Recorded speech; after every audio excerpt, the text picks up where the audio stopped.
Hey everybody, welcome to bonus content. It's me, it's Alex, Nobshin's here, Tony's here.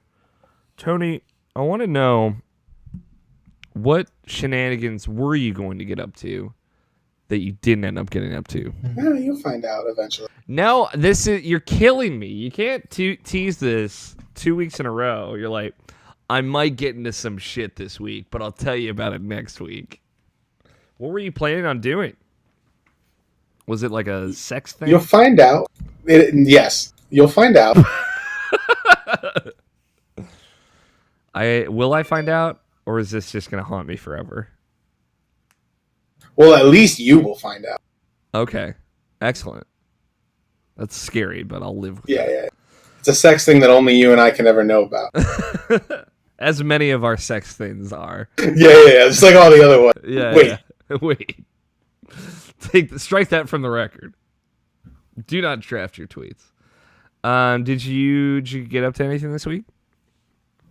It's been really just wake up, work, do video game shit, eat, sleep, feed dog kind of week. Wake up, twerk. Wake up, grab a brush, put a little makeup. Yeah. something. Leave your keys up on the table, and then bring your own beer. All right, that's fair. I feel you. Does that routine like kill you, or do you thrive on it? It's okay if it's varied. Like if it's exact same time every single day of doing all these things, and it's like fuck me. But if it's like some days one thing is longer, and then the next day that thing is shorter while the other thing is longer, I'm about it. Yeah, I get that. I think like mixing stuff up is important. Luckily, I do like a lot of different things where I work, so it's never too routine-y, but it is a lot of like, all right, here's like this. There we go. Yeah, here's the next 9 hours of my day, and then whatever afterwards. I guess I'll. Yeah, thank God for me, it's never fucking 9 hours, 8 hours with a 1 hour lunch break. Fuck that. Yeah, I'd much rather work 7 hours and go home. Yeah, I am totally with you. But like today wasn't too bad because like the 7 a.m. to 4 p.m. shift is not terrible. It's just like it's just very early. But you come home and then you're like, I have all this time. There was finally time now. My glasses fall and break. It's very messed up. That's not fair. That's not fair. Thank you, Navashin. I've never seen that's another instance where I've never seen the original Twilight Zone episode that's based off of. Same. But I've like seen it parodied 1,000 times. Is he like the last man on Earth? Is that what the thing it's the was? last man on Earth. He is like. Well, like what happened to everybody else? There was like I believe that the story is like he found out about some kind of like oncoming threat, like an apocalypse, like a meteor shower or aliens or something, some kind of damaging threat. And he tried to tell everyone, but no one would believe him. Because he's like this really smart dude. So he hides in a bunker. I could be getting all this wrong. I believe, because I've seen clips of this episode of Twilight Zone. Hides in a bunker, comes up. The world is totally destroyed. Everyone is dead. And he's trying to make something positive out of it. Yeah, and then he falls and breaks his glasses. Which, like, I get so like 1960, 1950, like different time, but like I don't know if the world had been ended, even in like a cataclysm. I feel you find a new pair of glasses. Like, nah, they won't be your prescription, dude. That's fucked up. Yeah, but I don't know. You'll be fine. I think you got bigger problems than your glasses. Yeah, like food or you know. Well, I don't know. Food like companionship, non-perishables at least. You're probably all right for a good while, but it's going to be a lot of fucked up meat somewhere. Yeah, it's a lot of dead turkey meat. You know what I mean?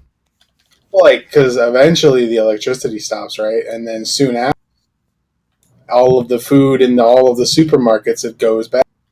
Here, I've thought about this, and it's not just because I played the Division 2, but I think about like me in the apocalypse.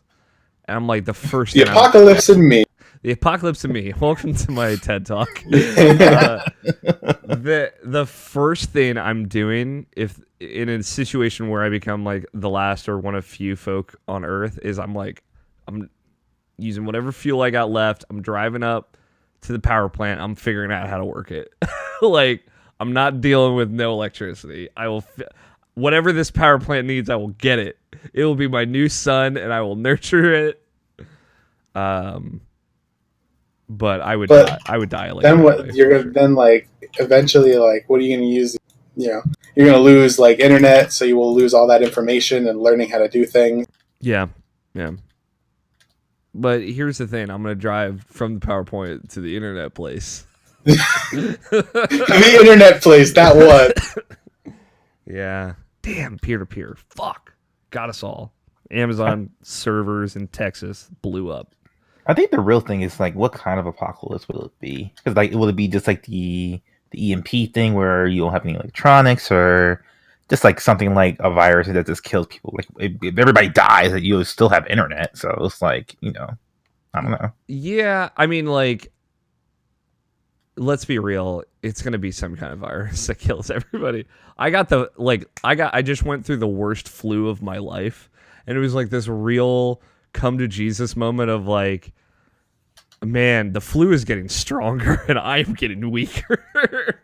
Like this, It's getting stronger. This real like I had like a long night without sleep because my fever was too high to sleep, and I had like a lot of like very like horrifying like realization thoughts of like, man, diseases are getting stronger. I'm not going to get any stronger. I'm barely going to make it through this. And if this happens to me again, just ship it. I'm done. So I feel like it'll be like some super flu. Some, what's the smallpox? Like new smallpox.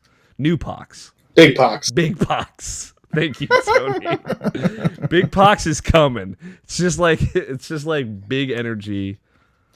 Big I thought you were going to say Biggie and Tupac like fused together. It's or just something. like Biggie.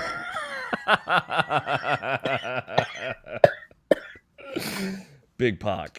That'd be the fusion dance. There's gotta be some fucking anime fan art of that out there. Please, somebody slide that in my DMs. So nothing this week, Tony? Nothing super interesting. Man. Okay. What about you, Namshin? You getting up to anything?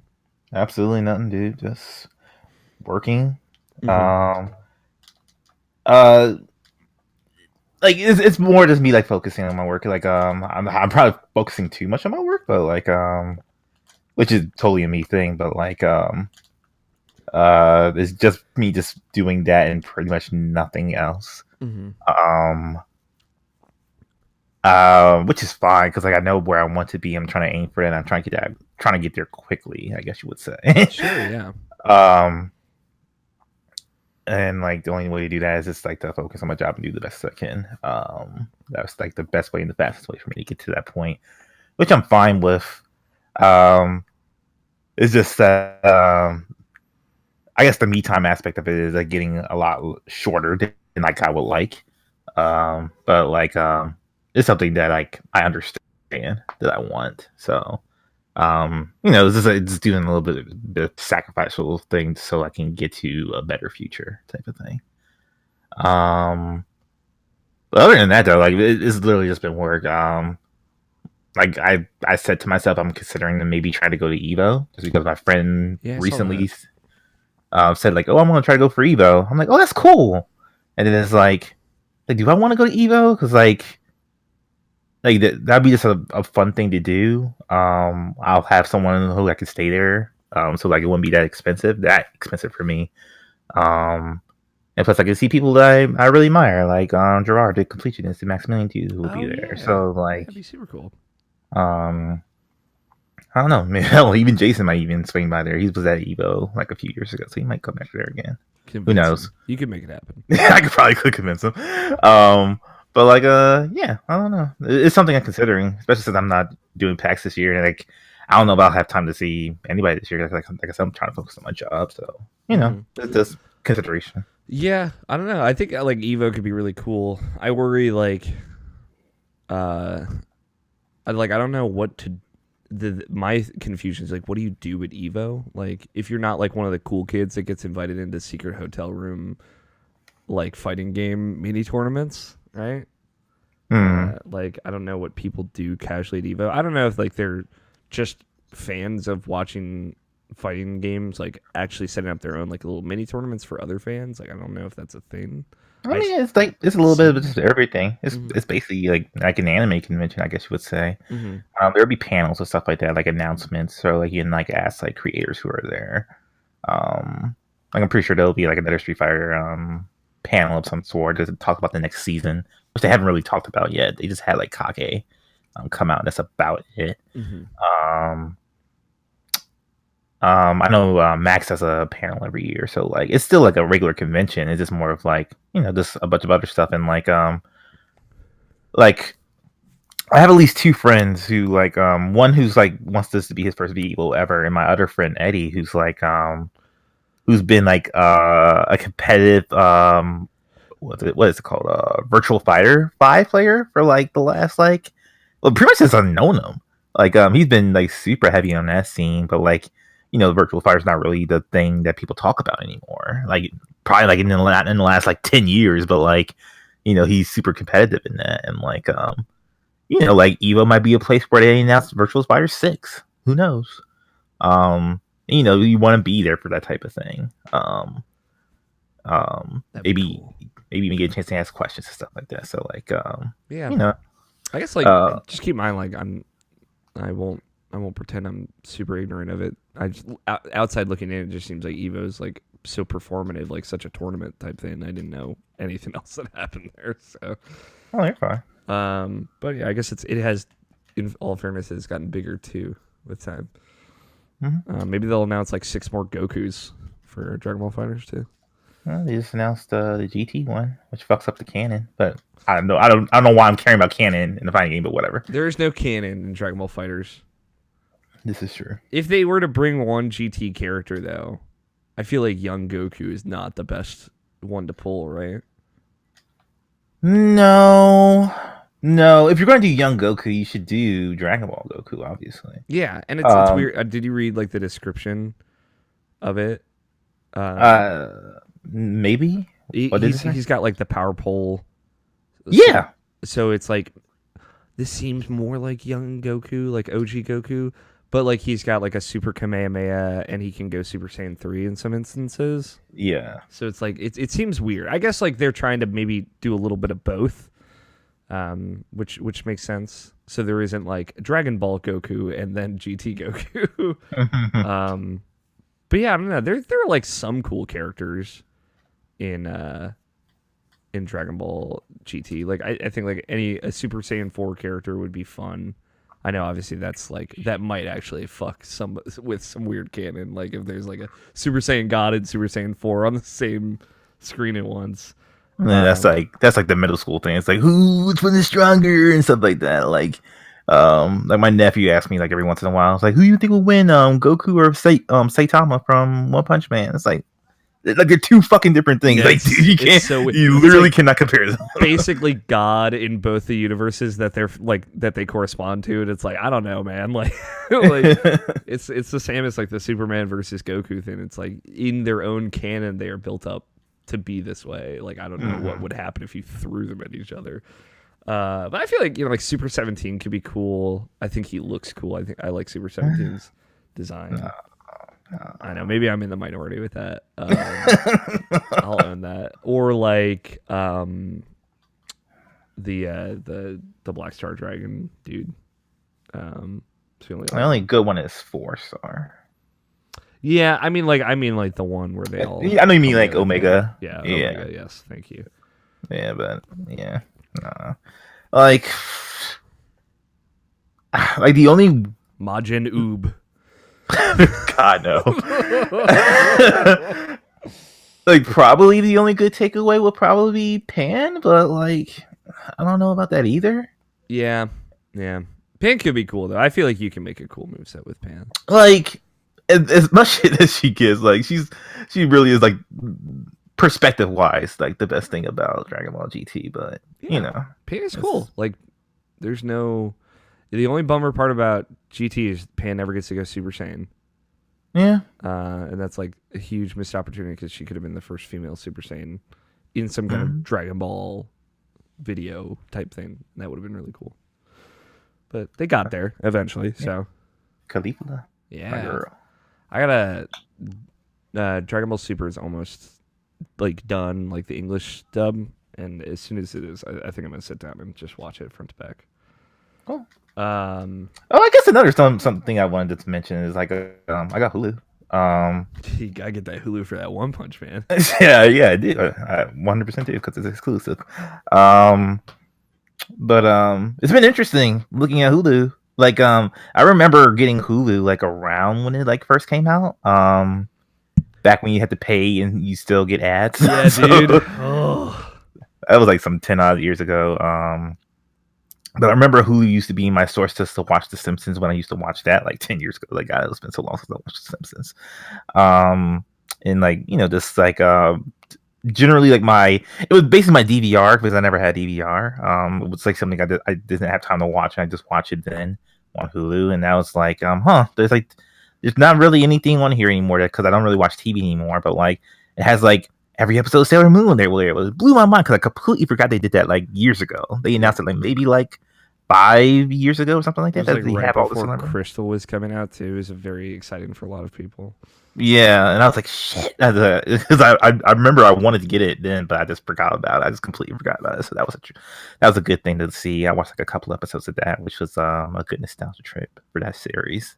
And obviously Daria's on there, which I'm like jonesing to watch again because I love Daria. Daria's like one of the best things that's ever one of the best cartoons ever made, in my opinion. Like as far as like a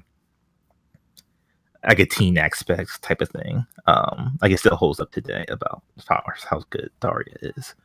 Not enough people watch that show, but yeah, Daria's amazing. But like those are the few highlights that I saw on there. But like, yeah, there's like a whole bunch of like, man, there's like a whole bunch of content up here, stuff I don't care about. Yeah. But, you know, I feel like Hulu becomes like the network TV dump. Of like, pretty much is. Yeah, if you don't like watch ABC, Fox, or NBC, it's like, cool, we got you. Like it's all here, which is like nice. Like I used to watch like a lot of Fox shows, like New Girl and Brooklyn Nine-Nine, et cetera, but I don't watch TV anymore. So Same. I have time for like one thing now, and it's like, all right, I chose video games and podcasts. Like that's gonna be my jam now. That's my TV. Movie, like I've really learned to love movies because it's like, tell me a full story in 2 hours, like front to back, beginning, middle, and end. It's like awesome. I watched the whole thing, took 2 hours, and I'm out. Right? It's so nice. It's like, all right, here's another 13-hour-long episodes. Strap in, I guess. And it's like, fuck it, I can't do this anymore. I just can't. Yeah, that's so true. Like, you're totally right too, because like, anytime my friend Tony would be like, "Yo, you want to go to a movie?" I'm like, "Sure, let's fucking do it." And like we're going to see Shazam. Sir Jam. Yes, excuse me, I am Sir Jam. We only accept jelly here, actually. Shazam. I have to say it again. Shazam. Go on. I know what you meant. Yes, we're seeing that next week because it's coming out 2 weeks early at a special theater that we can go to. Cool. I think it's on Fandango. Like, if you just look on Fandango, it's on there. It might be in your ear too. Yeah, I'll 2 weeks check. early. But yeah, we're gonna go see that, and I'm like, yeah, sure. Like, it could probably be cool, and like, yeah, I feel like Shazam will be like legitimately excellent. yeah. Like, Max Scoville, just recently seen it. He was praising it, so I was like, okay, yeah, I'm totally down for that because like, you think it's because it's almost a shame. With the DCEU being gone because like just because of the opportunity that they had that they just kind of screwed up about like being in a more realistic setting, and then like, you know, with the way how Justice League ended and the way how Aquaman is just like, oh, we don't have to be that serious at all, and just like, let's have fun with it, which is a good thing, but like, You just got there too late, man.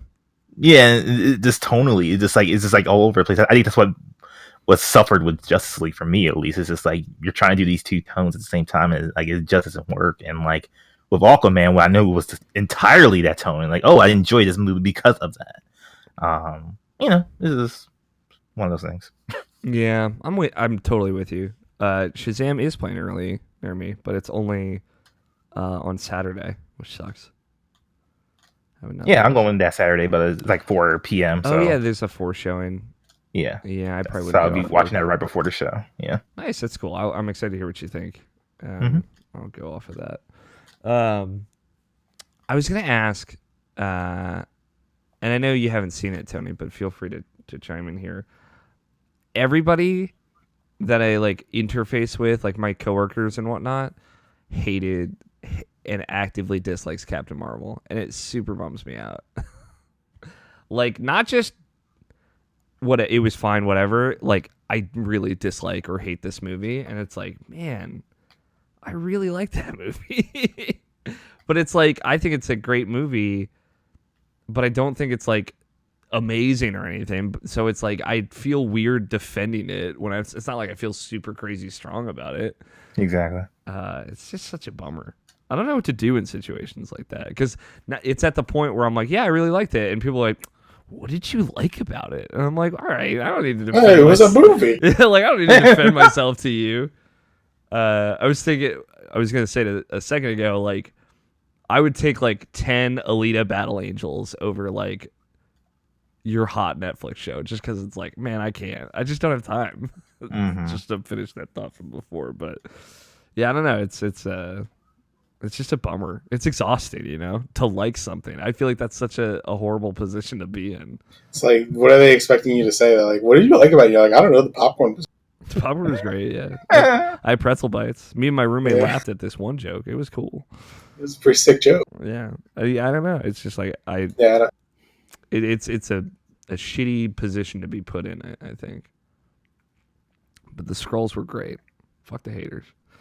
I guess it's just like I guess it's the modern mentality now, just of like just liking what you like, just to drown out the noise. I mean, that's easier said than done, but like, it's just like, hey, I really like this thing, so I don't know, what do you want me to say about it? I really like Sonic Adventure 2. Like, what do you want me to say about it? Yeah, exactly. That's a similar thing. I haven't watched that series. I started watching that series. Oh my god, is it like immediately great? Because it's immediately great. Just because like, that Aaron doesn't like the game, but like he's so getting into it at the same time. Justifiably, to be fair. Oh yeah. Excellent. But as soon as the Chow Garden shit starts to pop off, Danny's gonna be like all the way in. Have they gotten to a Knuckles stage at all yet? They just started Knuckles. Excellent. And they stopped. Excellent. Because I'll say, like, when I went back to it, like, I would say 6 years ago, maybe, which the last time I played it, I was like, oh yeah, this is way rougher than I remember, but I'm still having a good time with it. Then I got to, like, I spent 45 minutes looking for that fucking gem on Knuckles stage, like the first Knuckles stage. I'm like, this is awful. This is awful. And then I played the rest of the game anyway because I'm a monster. Little Chow Sumo Wrestling. God damn, that game's great. Yeah, this game's great. I could own that though. I think remember the like 15 likes and 15 games at whatever. I think the one of them was a bad game that you like. I didn't put I put Donkey Kong 64. I don't think it's a bad game though. I don't know, Tony. It's just a game that you like. Just go back, dude. All right, I'll go back and play it. I think it's on PC. It's on PC? Yeah. It is on PC, yeah. Run that bad boy at 60 FPS. I doubt it will. Gotta go fast. Set up to run that. Absolutely not, dude. Not worth it. Yeah, I should tweet at Sonic and be like, hey, I thought your games go fast. What is this 30 FPS bullshit? Lock 30 bullshit. Yeah. Sonic Adventure 2 is a charming video game in its own way. Cool. I think that's it. I think that's all I got. Let's you guys want to talk about like video games? You didn't have anything this week yourself? It was a similar week to I was gonna ask you now, Mishin. It is a similar week of like wake up, go to work, come home, play video grab games. Grab a brush, put a little makeup. Yeah. Grab keys up on the table. It was a very like standard routine week. I will say like I'm still kind of getting over the flu, so I still have a little bit of a cough, and I still like get pretty tired pretty quickly. But it has been nice to like out and do stuff. Also like the weather. I don't know how it's been down in Virginia, but the weather was like really nice for like 3 days this week. It was awful. I did not want to go outside. I know. I didn't want to leave the house, but it was like I was happy for everyone else because they would like leave me alone and go outside. Exactly. But I had it was the first time of the year where I was like, oh shit, I could go for a walk. I haven't yet, but it was gorgeous, and I'm excited to be able to start walking around Lake Elkhorn again. But I was you should take Gus for a walk, dude. Drive up to Baltimore, pick him up, be like, we're going for a walk. Yeah, like walk in with a fucking leash and be like, look at Gus menacingly. Gus on a leash is maybe the scariest like thought I've ever conjured in my head. Yeah, who would ever want to attach themselves to that monster? Yeah. This giant beast. Gus is walking me. I'm not. Yeah. You know. You see, like you walk up to Gus with a leash and a collar, and he puts the collar on. Yeah, exactly. Looks good though. Yeah, it's real blinged out. It's blinged out as hell. Nabishan, how do you feel about those like that routine? Is that something you thrive off of, or does that bring you down? Having a routine? Yeah. Well, that's the thing. Like, I'm trying to get to a routine. Everything is very random right now, but that's part of my job. So, like, having a routine so I can get better at it until it becomes second nature, I think is a good thing. It's like everything's such a surprise constantly that like I need a little bit of normancy. I think that's the word. Normalcy. Let's go with that. Okay. Like what something I can expect, something I know I can tackle, and something I know I can like achieve and do on a daily basis instead of like every once in a while everything is cool. There's like something that just falls off a cliff and I have to like pick it up and like try to do something in. Yeah, no, I get you. I guess like I always worry that like if I'm in a routine, like I start to feel kind of sluggish, like I'm slow to respond or to do anything. It's all about balance though. It's finding like a way to spice it up without hurting yourself or pushing yourself too much. Yeah, that's usually what it is for me. Like if I have enough, when I'm in a routine and like I do get kind of bored or something like that, that's when I take the effort to like do some extra stuff to like like either make it easier or make it better for like the person I'm with or something like that. Just whatever. Yeah, I appreciate that. Give me 1 sec. My camera froze. Gonna unplug and replug. And then we will get into it, as the kids say. Nobody says that. There was like I'll share this with you, which is why I get my recording software set up. There was a moment where it was like just another one of those humbling like the kids are saying this, in which like a bop, which I came to understand is like a jam. Like Kids Bop, or what are we talking about? So like saying like something is a bop, like Carly Rae Jepsen's new single "Party for One." That's a fucking bop. That's like it's like saying it's a jam. It's a good song. I thought Slaps was that. Yeah, something that has like a good rhythm slaps, right? Again, okay. Very, very confusing terminology that these youngins are saying. Just trying to keep up. I also was told that a bop could refer to a walk, like a constitutional. I was like, how did these two things? That's a regional thing, though. That's like a Baltimore thing. Oh, okay. So maybe that makes a little. I'll allow it. I feel better about that. But these kids these days, it's my old man moment of the week. I mean, that's why I listen to OKB, just to hear what nonsense comes out of Blessing's mouth. I was like, okay, now I understand. I will say I played Apex Legends with Alex Van Aken and Blessing like for an hour, and I was like, it was the most wet and wild hour of my life. I was like, you two are just like this all the time, aren't you? And they're like, hell yeah. But it was fun. All right. You guys got Audacity ready? Yep. Tony? Yeah, hold on. You heard Alex officially gave up on Anthem? That bums me out. Oh, he did? Yeah, he traded that shit in. Damn, dude. Tony, you fucking wrecked it for him. Comes on the show like, ready, I got this Anthem podcast, Freelancer's Guide. Tony's like, game sucks. Just kidding. Just grabbed the basketball, slam dunked on him. There's a oh no, there's a hoop shaped enemy, and the only way to defeat it is with this basketball shaped object. None of our X powers will allow us to dunk on it. I got it, guys. Basketball boy. It's my favorite XCU in review bit. It's so funny. I mean, I rewatched all of MCU in review last 2 weeks ago. It's fucking so good. Did you watch that KFAF? I did. I laughed hysterically. Okay. I'm ready.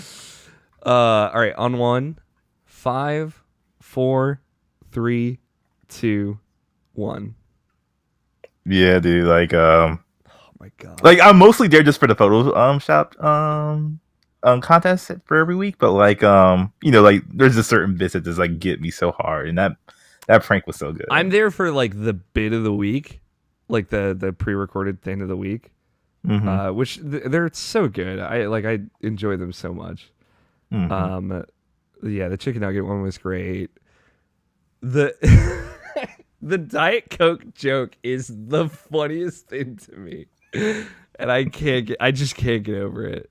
I wouldn't.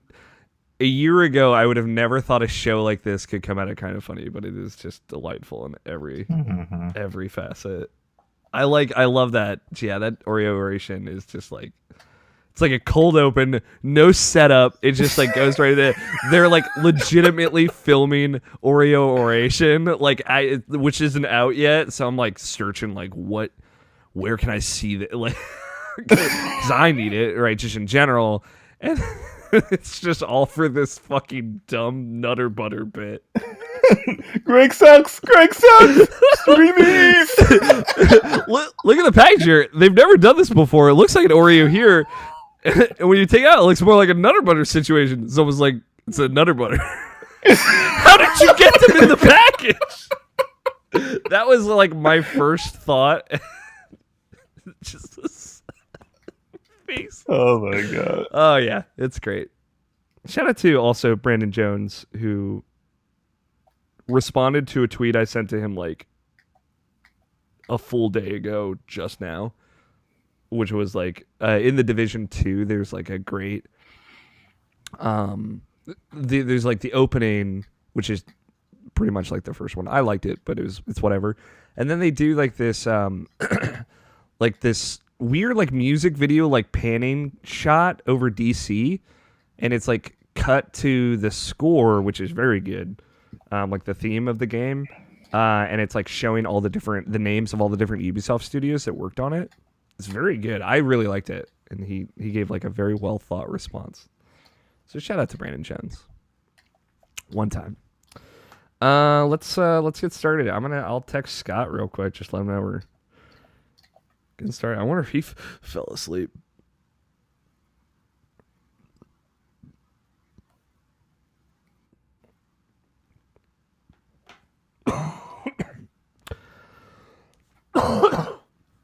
Jeez.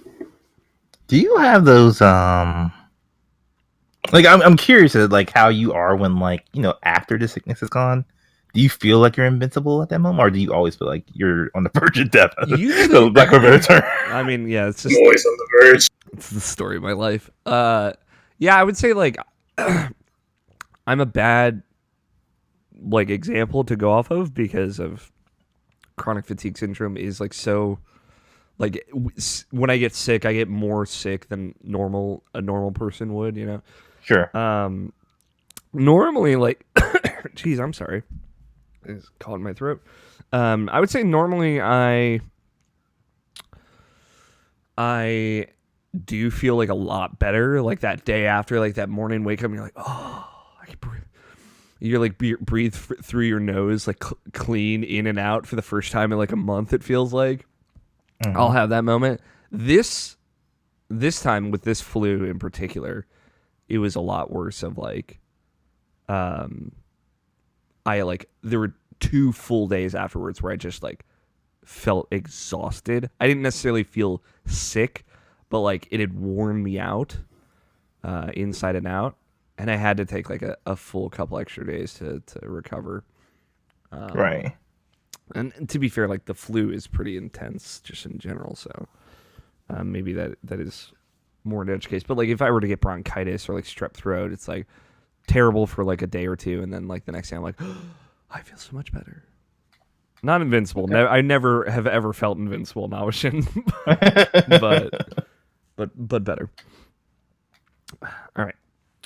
It is Saturday, March 16th, 2019, and you are listening to the Irrational Passions podcast, a video games podcast, as it turns out.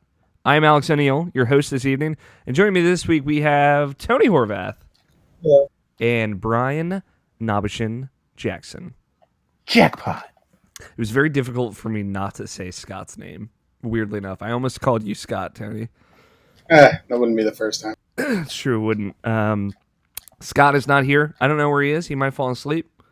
Maybe we'll find out later on in the show. Keep you on your toes. Welcome to the podcast, everybody. Thank you for tuning in, for listening. It's Irrational Passions podcast, episode 416. We are now at that point where we're right there. 420 is right around the corner, you guys. Watch out. Here it comes. Watch out. It's coming. We're going to get wild. We're going to get weird. Maybe there. Hey, who knows? There could even be like a new segment, new intro songs for segments, or there could just be absolutely nothing different about that episode. We won't know until we get there. Which. Yeah, I wonder which it'll be. We'll see. But let's get right into the show. We're here, the three of us gathered today to talk about video games. I want to brainstorm this a little bit. This on air right now. What would you want? Like, would you want like some fucking Big Lebowski references or like half-baked segments or something like that? I don't know. I'm just let's do a segment. Dude, where's my car? our turns out the 45-minute "Dude, Where's My Car" recap segment of the 420 episode is the best part. I feel like it would be funny to just do a full episode not about video games at all, or like do a bunch of dumb bits. I feel like we could maybe do a bunch of silly segments, like take out news for the week, just slot in like 3 back-to-back silly segments and then close the show. Dude, which one's the better Nutter Butter or something? Let me tell you about this Nutter Butter. It was the great. It looks like an Oreo. It's weird. It's super weird. It's the great. It was. I don't know what it was when I ate it though. It was the most delicious thing I'd ever eaten in my entire life. Couldn't place what it exactly was augmenting the experience. I don't know. We'll all get stoned and talk about Nutter Butters. That'll be it. No, we'll see. I'll think about it. I have like genuinely been thinking about it. I know I text you guys I think like once a month saying like just reminder 420 like it's coming. But I'll think about it. Yeah, the best joke I think like 420-esque podcast joke is for my brother and me, which is my favorite podcast, hosted by the McElroy brothers. They've been going for about as long as us. They started about 2 months before us, but they didn't have any hiatus or anything. So they're, I would say, like 30 numbered episodes ahead of us. So like I was kind of anticipating like whatever they figure out, I'll just cop that and we'll go from there. Or like at least it'll give me some ideas. They make so many weed jokes as like, and now they're just like 3 dads and it's whatever. They make so many weed jokes on that podcast. They're like, we don't know what to do for 420.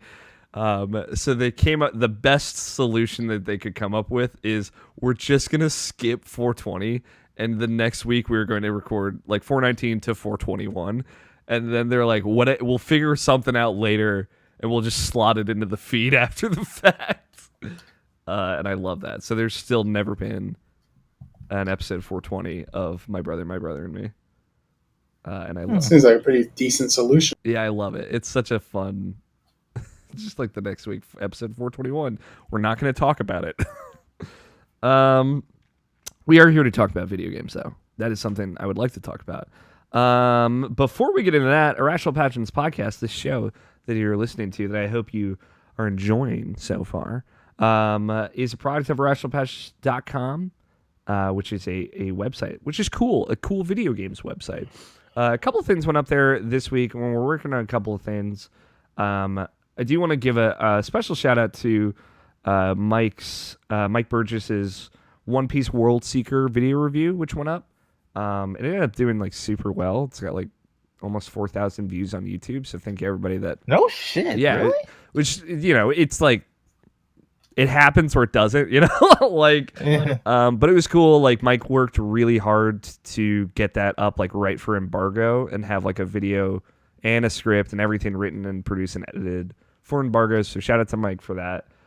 It's a really good review. It's a really good video as well. And he's like, "Hey guys, the game's actually all right." I was like, "Okay." It seems fun. It seems like kind of like Dynasty Warriors-esque in that it's not super deep, but it's really fun. So, so shout out to that. I just want to give a particular shout out to that. That I think that's out now. I think it came out Friday. But yep, go check that out. It's on the website. You can read it. You can watch the video. You should watch it just because Mike put a lot of hard work into it. And like I said, thanks to everybody who enjoyed it, watched it, et cetera, et cetera. This week's input, they talked about cases of sexual harassment, which I feel like is every other week on input. But they're also talking about this EA. Unfortunately, video games industry is hopefully going through some growing pangs. But if you're unfamiliar, sorry, a little cough.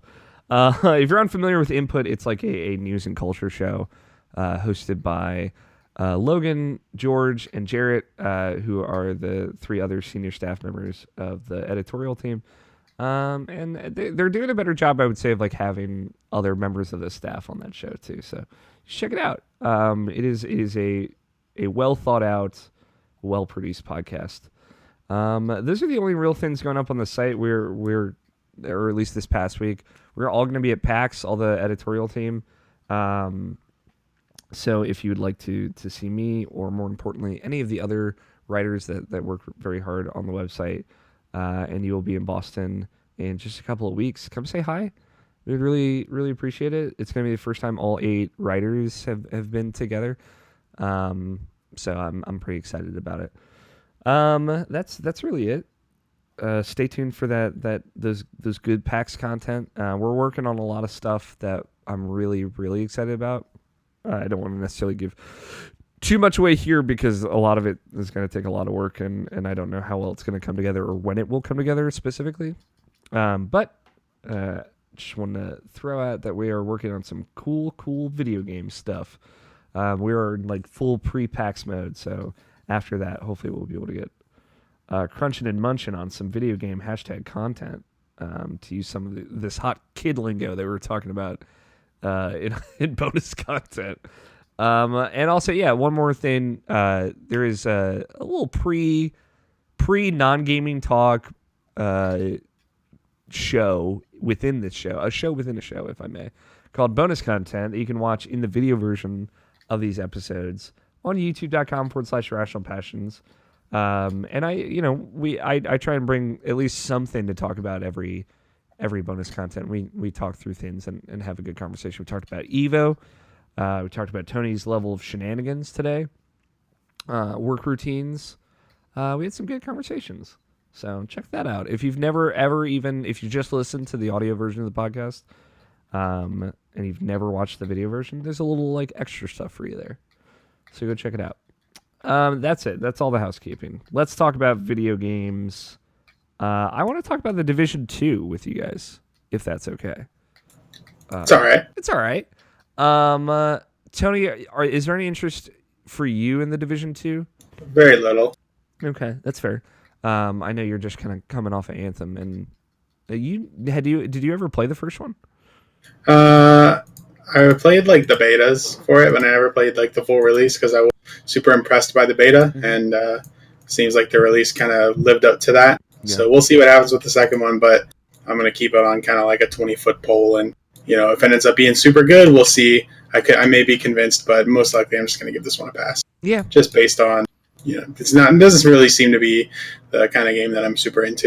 Yeah, that's fair. I had a trepidatious relationship with the first one. I would say like I kind of dabbled with it here and there, but I never like was all the way committed like I was for Destiny. And I only compare the two because in a lot of ways they are comparable in that they are shooters where you shoot people and then you get bigger and better guns with higher numbers. But I would say like outside of that, they're very different kinds of games. I will say, so like I said, I only dabbled with the first one, never finished it, never saw any of the post-game stuff. I always had somebody to play with, but I feel like the folks that I was playing with were always kind of right where I was at or lower on the totem as far as interest is concerned. So I never all the way committed to the first division. The second one, I've not played a lot of it. I played about 3 hours, which I played on a little group stream that Mike Burgess and I had last night from time of recording, where it was just us for a little while, and then Andrew Taylor jumped in, and it was a lot of fun. Like I was really immediately impressed with the improvements to the kind of base image of that game that they've made, but also just how jam-packed it feels. It's hard to compare it to anything or really describe, but it's just like there's it feels like there's so much. Sometimes in a bad way, but mostly like in I feel like I have a lot I could do at any given moment. For folks who don't know, Division 2 set in Washington D.C. I believe it's 8 months after the original Division.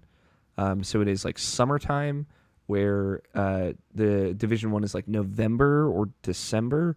It's like mid to late December. So this is like August, July time frame. So it's like much better weather. It's not like a snowy game. And I think that helps a lot. Like aesthetically, I think there's a lot that is really good about the Division 2. A lot of texture popping. Felt like I was playing Gears of War 1, like straight up 360 levels of texture popping. But outside of that, I think it looks really great. I think they have done a lot to that engine and to the visual style of that game to make it look really great. And the environments are really well crafted. There's a lot of little details, like going through a building and seeing kind of remnants of like a hotel lobby or hotel rooms or apartments that have like been destroyed and totally toppled. But there are still those little things like books like left in a little fort in a room, like in a corner of a room. It's like, oh, like somebody hid here and was reading, or maybe this was like a kid's hidey hole or something like that. And there's a lot of care to the way the environments are built, and it's so apparent that I notice it, right? It wasn't like so subtle that it just kind of faded into the background. It was done well enough where I was walking through a building, a hospital, apartment building, etc., and I see these things that pop out to me. I'm like, oh, these are like little stories being told through the environment here. It's very cool. It reminded me a lot of The Last of Us, weirdly enough. But overall, I would say what's nice is the game gets going a lot faster. The first division had like this whole section where you play in Brooklyn, which is separate from Manhattan, where the rest of that game takes place. So you are literally pulled out of the prime world of that game and you have to do a series of small missions, and then you get to go to the real world, quote unquote, and then you get to matchmake with other players and partner up and et cetera, et cetera. And this is like, there's a kind of a tutorial mission in, I don't know, it's somewhere else. I don't actually know where it is. It might be New York, it might be somewhere else.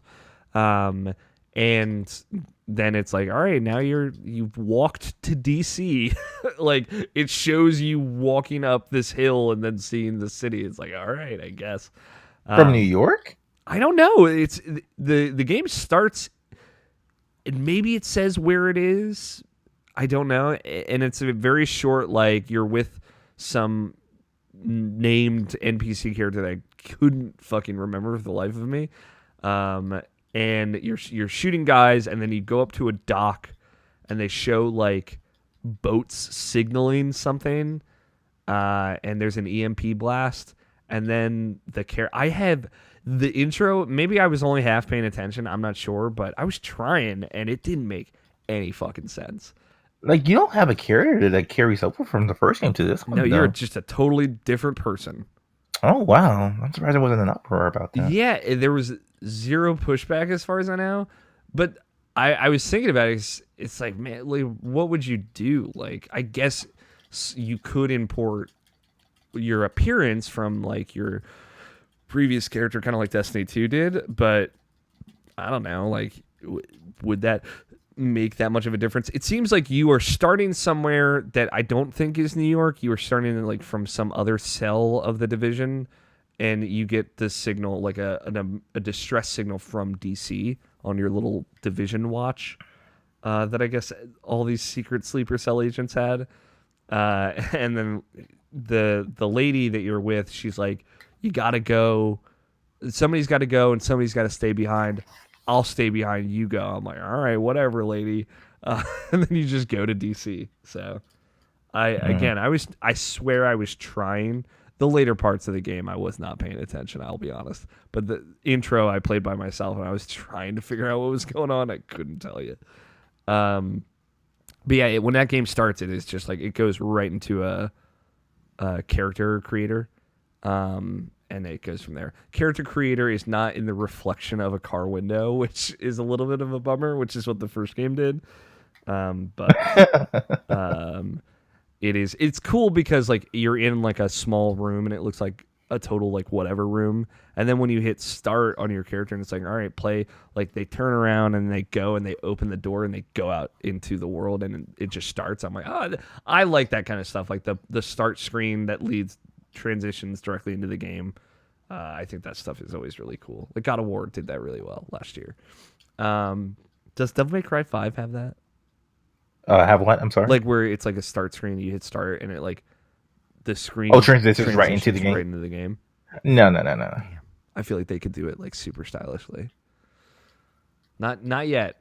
But yeah. So from there, you're in DC. So there's this very, very brief tutorial mission where you're like literally walking into the city, and it's like, go to the White House. Okay, you go up the yard of the White House, fight some dudes. Then you're in the White House. And right away, that's your base of operations. All these things kind of open up to you, and then you can play multiplayer within the first 10 minutes, I would say. It is not like a 2-hour tutorial area like the first division, which is cool because it feels very indicative of like games kind of moving away from longer tutorials after we had kind of moved and sunk into them. And then it just goes, right? You have the thing that I don't like so far is that it just throws 70 things to do at you immediately, and it's a lot. It's like, you got to the White House, all right, you can talk to this person to do this, to craft this, talk to this person to buy and sell, talk to this person to get skill points, talk to this person to do this, talk to this person to do that. And it's just, they're all like little prompts on the left, like the bottom left corner, like little text prompts that says like, you should talk to this named character. And it's like, I have no idea who that is, what they look like, or where they are, but I guess they're in the White House somewhere. And that is your prompt to like, oh, when I talk to that person, I get skill points that let me choose skills. nothing in addition to that really told me that, but I guess so it's a lot of like you go to a person to do a thing. Like I go to this lady, and that is where the workbench is that I use to craft weapons, items, armor, etc., etc. But like it refers to that as like this lady with this just name, and it just that doesn't have any meaning to it unless I know who that is, and I haven't even met this person yet. It's very confusing, I think. I know I'm like nitpicking a little bit here, but it happens multiple times in the first 2 hours of that game because you go to the White House, that's your base of operations, which I think you have to go back there in order to like allocate skill points and stuff, which is kind of a bummer. You can fast travel there, so it's not a huge deal, but it's just another thing of like I got to go to this place to do a thing I should be able to do in the menu.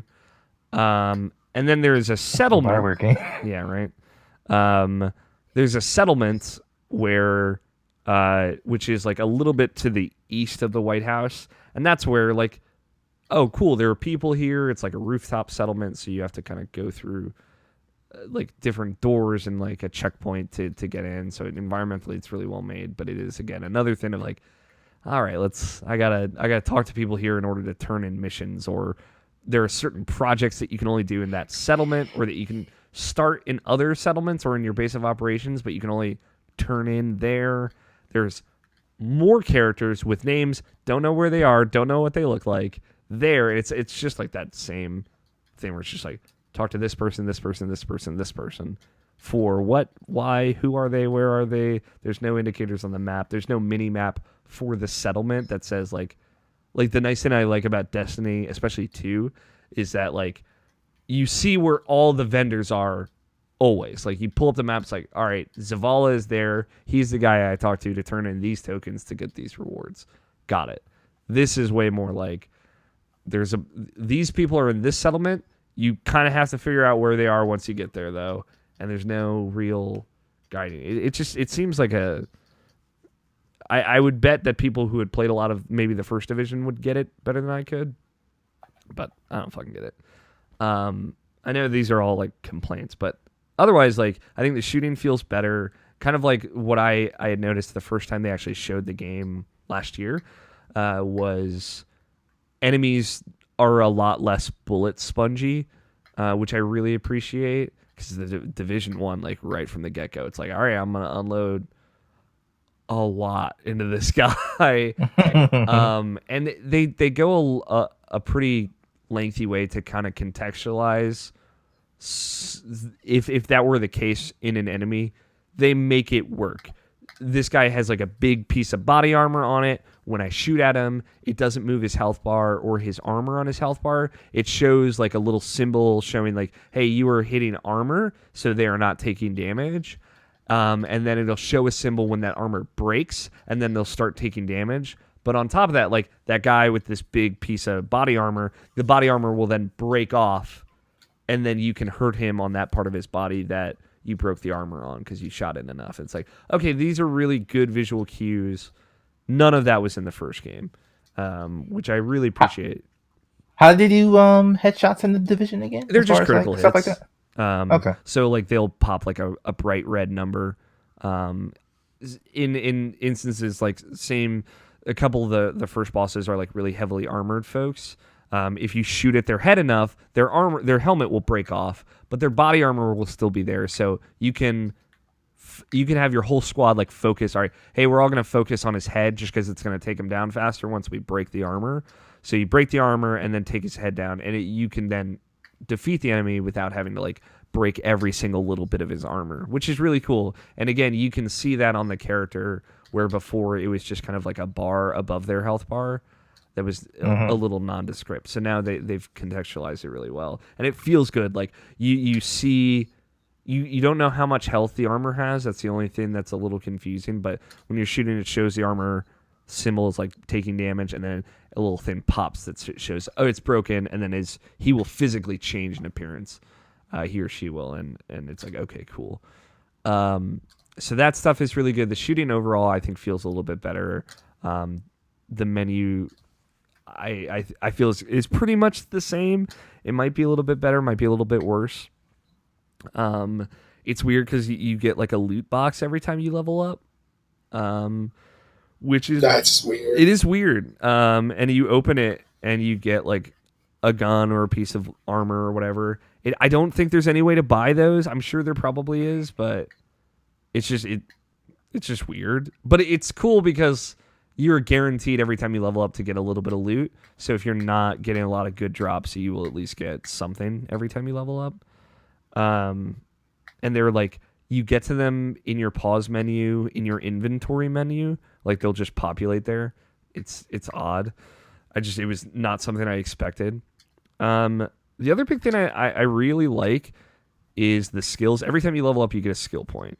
You have to go to a vendor to cash those in, which is a little bit of a bummer. But essentially, in the Division 1, there were 3 skill trees. There was like a support, a defense, and a tech tree.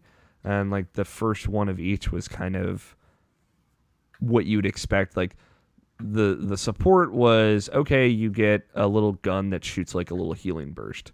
The defense was like a shield, like a riot shield type thing. And then I think that I might be getting that one wrong, but I'm not sure what the first one is for that. And then the tech tree, you get like a little mini turret. Now there are just 8 skills that you can choose any of them right from the get-go. And each skill has like 3 different alts, like alternate versions of it. So one of the skills is the little sphere drone, like the little ball that you roll, and it like rolls into enemies and then blows up. But let's say you're like, okay, I like that, but I want it to be a little bit more supportive. It's like, okay, I get this, but when I roll it in there, it like stuns everybody. It doesn't damage them. It's like, okay, cool. That's cool. So each of these 8 skills has, I think, at least 3 total variants, if not 4. And you can choose any of them at any time. So like right from the get-go, if you're rolling with multiple people, you can be like, okay, I'm going to do this and this, like these 2 ones once I get enough skill points. And then you can have people mix and match and kind of, it feels like you can have like a very diverse powered team very quickly, which was not the case in the Division 1, because again, everyone starts at the top of the skill tree and there's just kind of 3 skills to choose from. And then they're all the same trees. Here it's like, okay, here are 8 skills. You can choose any one of them. In order to unlock the variant of one of those skills after you've unlocked the initial skill, it's going to be 4 skill points, so you won't be able to do that right away. But if you wanted to just like your first 8 levels unlock all 8 abilities, you can just do that. I don't see why you would, because you can only equip 2 at a time, but you could. So I think that's rad. And again, it's just like, as far as like team composition is concerned, it gives you a lot more to think about right away. And then in a similar way, like perks were a thing that I think if you just did a certain amount of things, you would get them. Here, it's just a big list, and you can choose perks and then level them up. So they've kind of just streamlined a lot of the leveling stuff that was really, really confusing for me. But outside of that, it is similar to the Division 1 of like, I have to go do this story mission. Once I complete this, I am rescuing this person. They are joining my base of operations, and they are adding like a new wing, and I can upgrade that wing to get actual abilities in game. And it's like, okay, cool. That's not every mission though, unlike the kind of first one where the first 3 missions are recruit this guy, this guy, and this guy, and they will open up these sections of your base. Now it's like, do this and get this item, and then that'll open up a part of your base, or recruit this person, that'll open up this, et cetera, et cetera. It's a little bit more varied right out the gate. I couldn't tell you what the fuck the story is. I guess we're trying to take back DC. Cool. From who? I don't know. There's a gang called the Hyenas, and they hold their guns sideways like cool gangsters, I guess. They also have like little remote controlled blow up cars like Call of Duty. So I don't know, they're pretty techy. That's like the one thing that I still don't quite understand with the Division is like, okay, there was a big disease that got spread. It was on the money. It's the money virus, the green menace or whatever it's called, happened on Black Friday. It was on cash, ruined the whole country, and then communications went down, and now we're in the apocalypse. Cool, got it.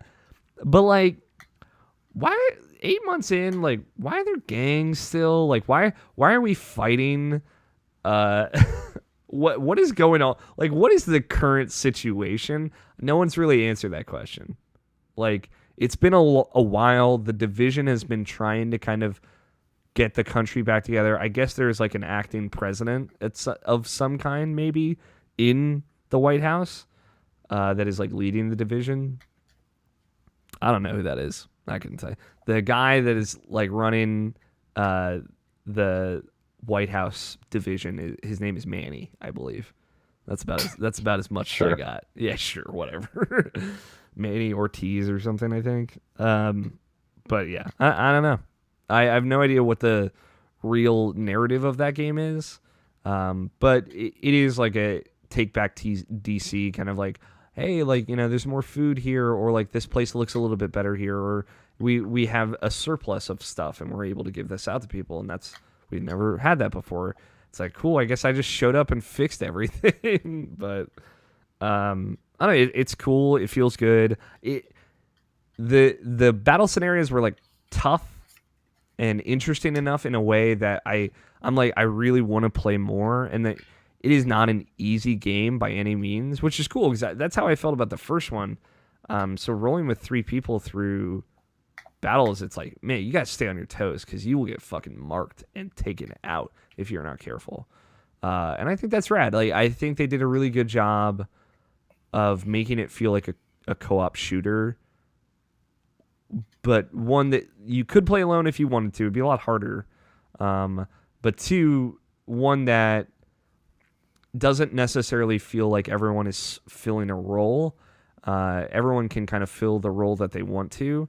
And it's going to depend way more on like communication and skill and how well you support each other versus just like your cooldowns and whatnot.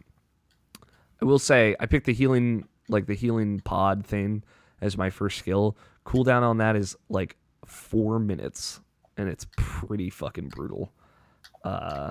So I don't know, maybe that'll get better with time, but first impression, really positive. I was like, after I finished playing it, I was like, I really want to play more of that.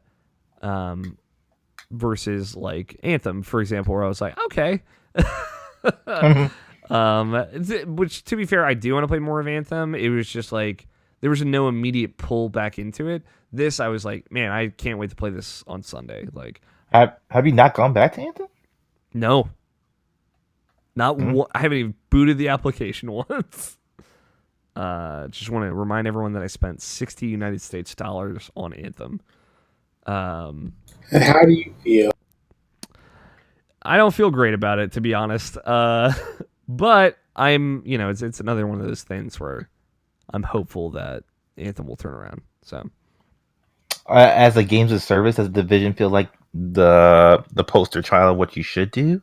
Like, you would probably say like Destiny 2 was the one before this, but I think the only issue that came out with that was just the microtransactions. But and like Division 2 feels like all right. People really didn't like the end game of Destiny 2. They felt it was too short.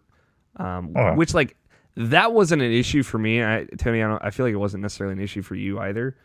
Not to speak for you, but I don't know. Like I really liked how Destiny 2 did it. The thing of going to the Division 2 right now is that while I am overwhelmed in a lot of ways, and I don't necessarily love how it is thrown. I finished a story mission and literally, so you know how you would get like a notification of like, this player killed this player in the bottom left corner, and it's like a short list of things. That is how notifications pop in the Division, and it was from the bottom of the bottom left corner to the top of the screen was all notifications. Like, you finished this mission, all this stuff is here now, and it's like, talk to this person, this mission, open up, project, like, just so much stuff, and it does, and then it just fades away, and it's like, what, come back. But so I'm not in love with that, because it just feels like I'm not getting an explanation of what half of those things are ever. So that's a lot, but I think it feels jam packed. That is like I feel like there's a ton that I can do.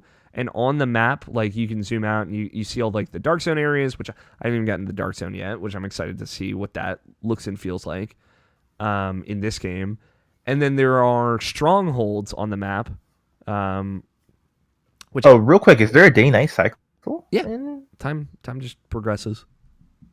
Okay, so like it'll be night, I assume, with no power in the dark zone area. I hope so. I mean, like day and night just kind of like it progresses as time moves on. Like 30 minutes have gone by. Okay, it's nighttime now. 30 minutes have gone by. Okay, it's daytime now. So it's pretty quick. But I don't know what the dark zones are going to look like. Dark zones doesn't necessarily mean like literal dark zones. Keep in mind, it's just like this part of the city is cut off from the rest of the city.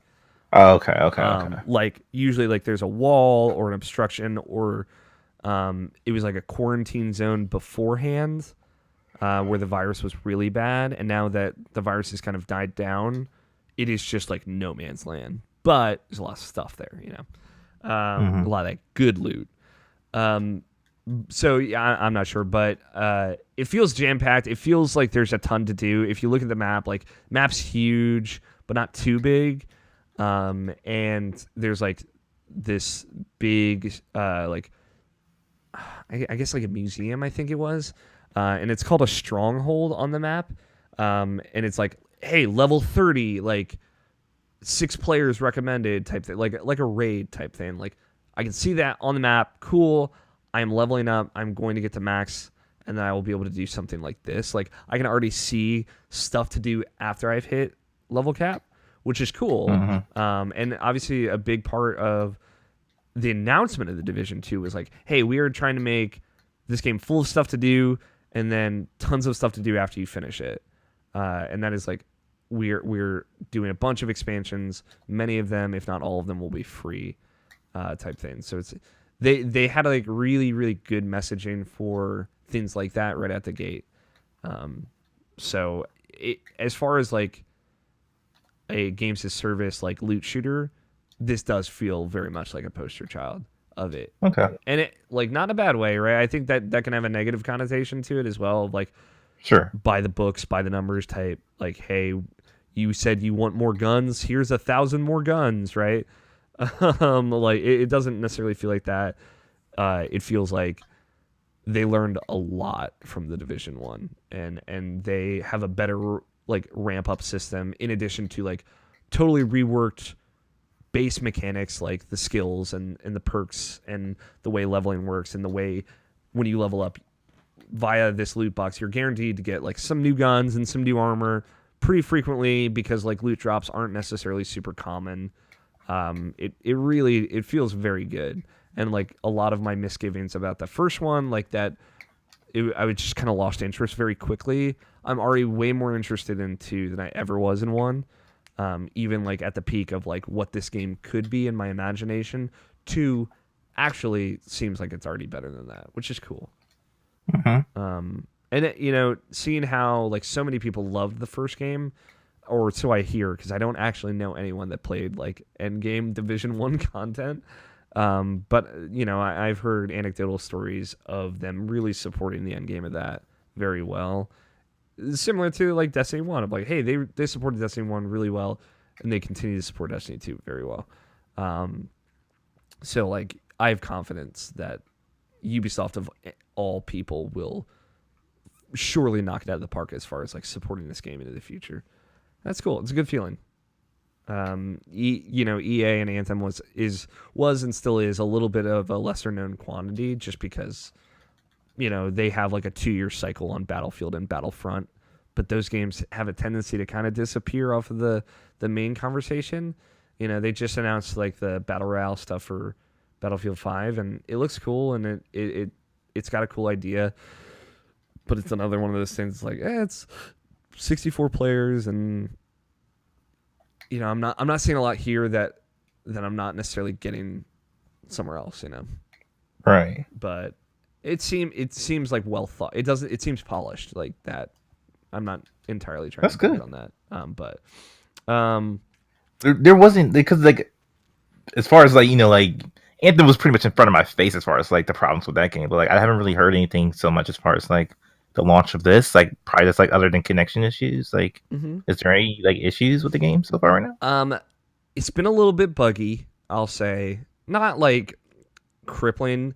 When I first played through the tutorial, right, I kind of explained how you walk from a hill up to the White House and then go in and then it's over.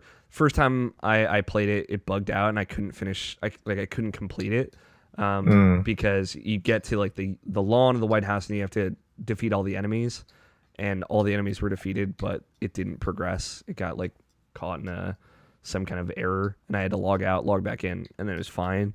And then Andrew, who I was playing with, kept saying that he couldn't see his gun in his hand, so his character was just like pointing his fingers and shooting them. That's great. It's better than which is probably awesome. the rest. Yeah, it's better than having Best a gun gun in the game. Yeah, but that's it. Like those two things.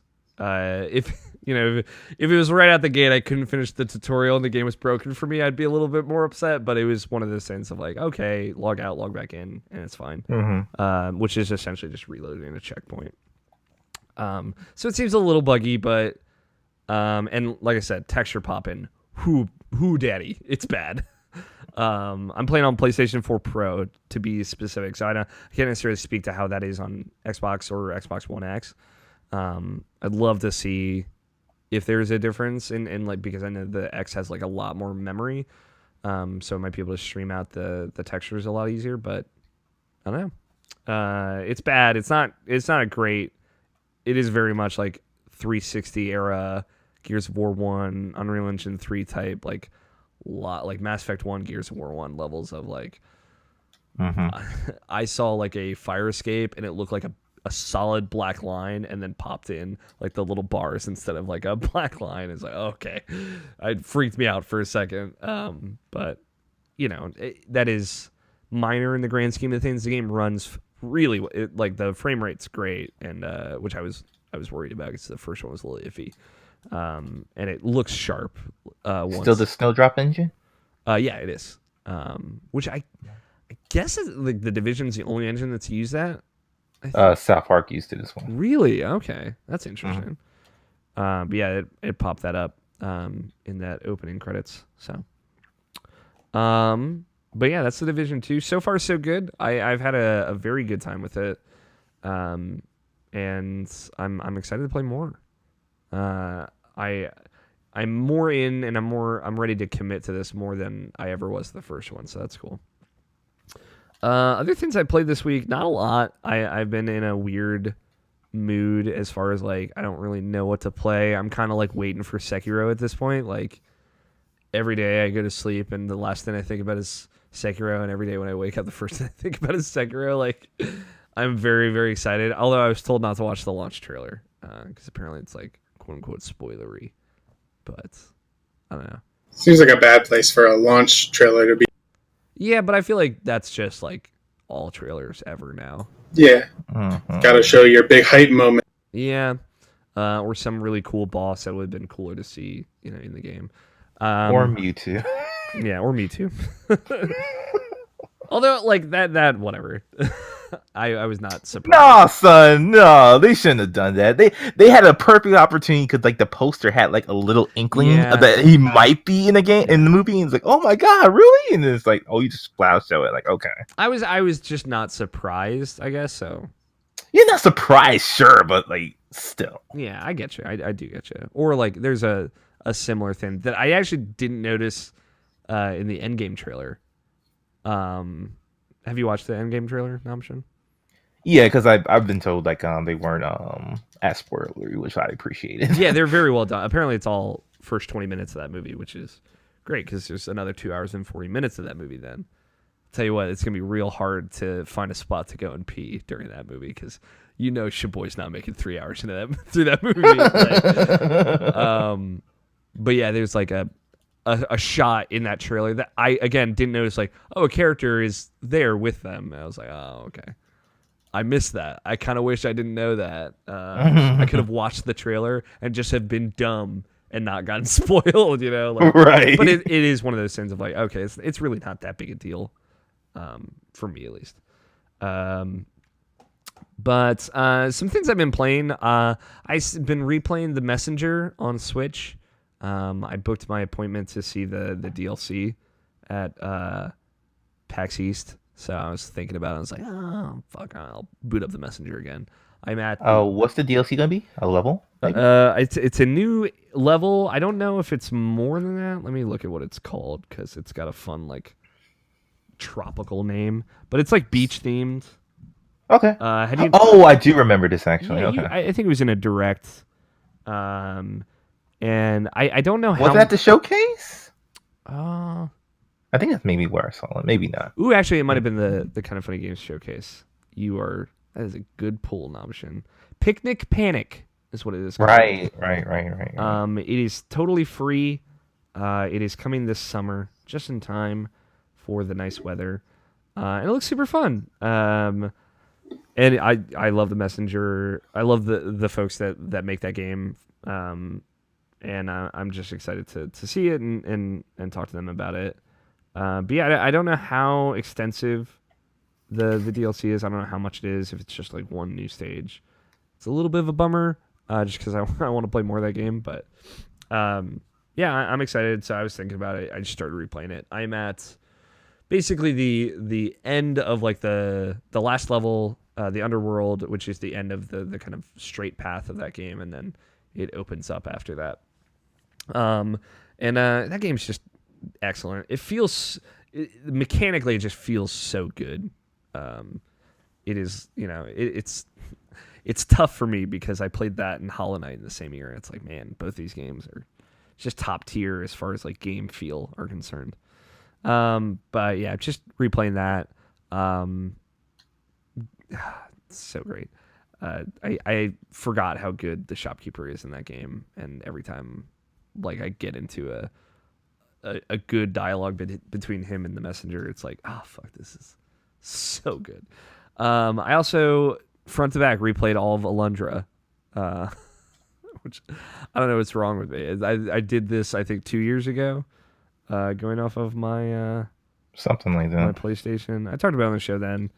Again, it's one of those things where I feel like no one ever talks about Alundra, but it's like easily one of my favorite PS1 games. And it's funny because I don't know, when I played it 2 years ago, it was in 2017. It was a thing of it'd just been a very long time since I had played it, so I just kind of went back to it. Playing it this time, I feel like I got there was there's a logic to it, like a through line of how the game is designed that really it was like I opened my eyes to that game in a way that I never have before, of like the puzzles have like a very similar through line to like Zelda, in that like you go into a place and it introduces a mechanic and really fleshes out that mechanic, and you explore and revisit a lot of different ways to use that one mechanic.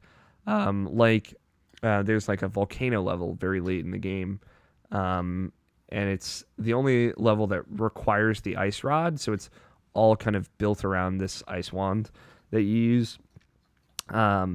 And the way they kind of escalate the mechanic to make it harder and harder and harder as the game goes on or as the dungeon goes on is really cool. And I didn't notice the gradation or the kind of theory behind how the puzzles were designed, because Alundra is like not an easy game by any stretch of the imagination. I think some of the puzzles are very hard. There's some like straight up like word-based logic puzzles in that game where you have to kind of write things down and figure things out that are really cool.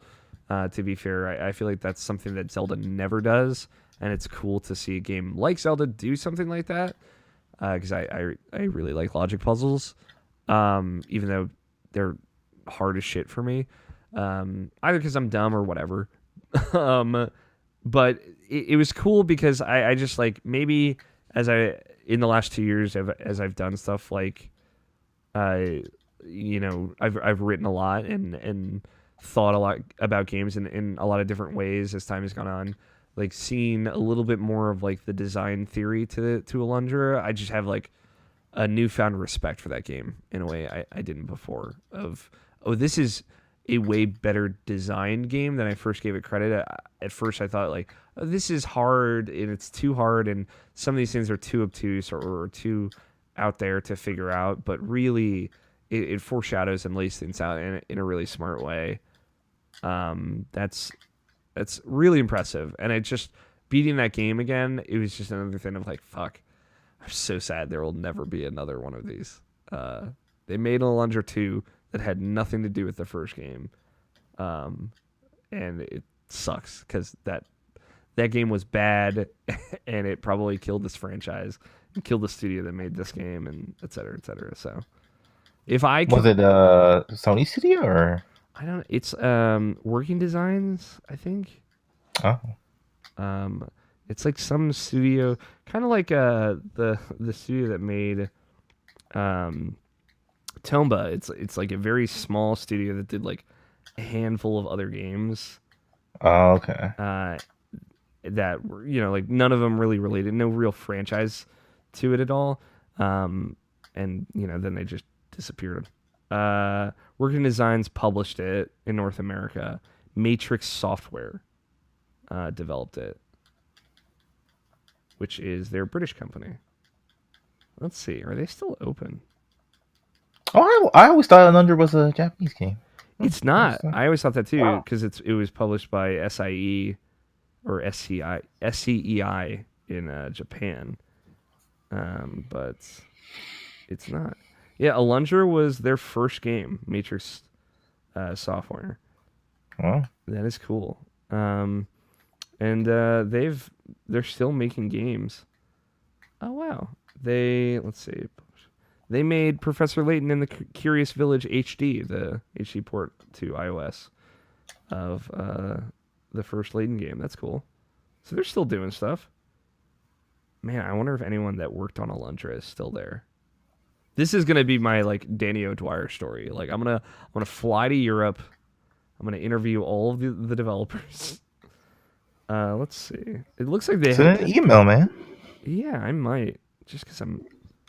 You got Dennis Dyack, man. You could get someone from Alundra, I think. Sure. Hey, Dennis said that he was always down to talk about the one console future. Man, I didn't pull any news this week, but as we've been talking about games, I've been thinking about the news that happened. I still don't know if I want to talk about news at all, but this Google stuff has me fucking very interested. So I don't know.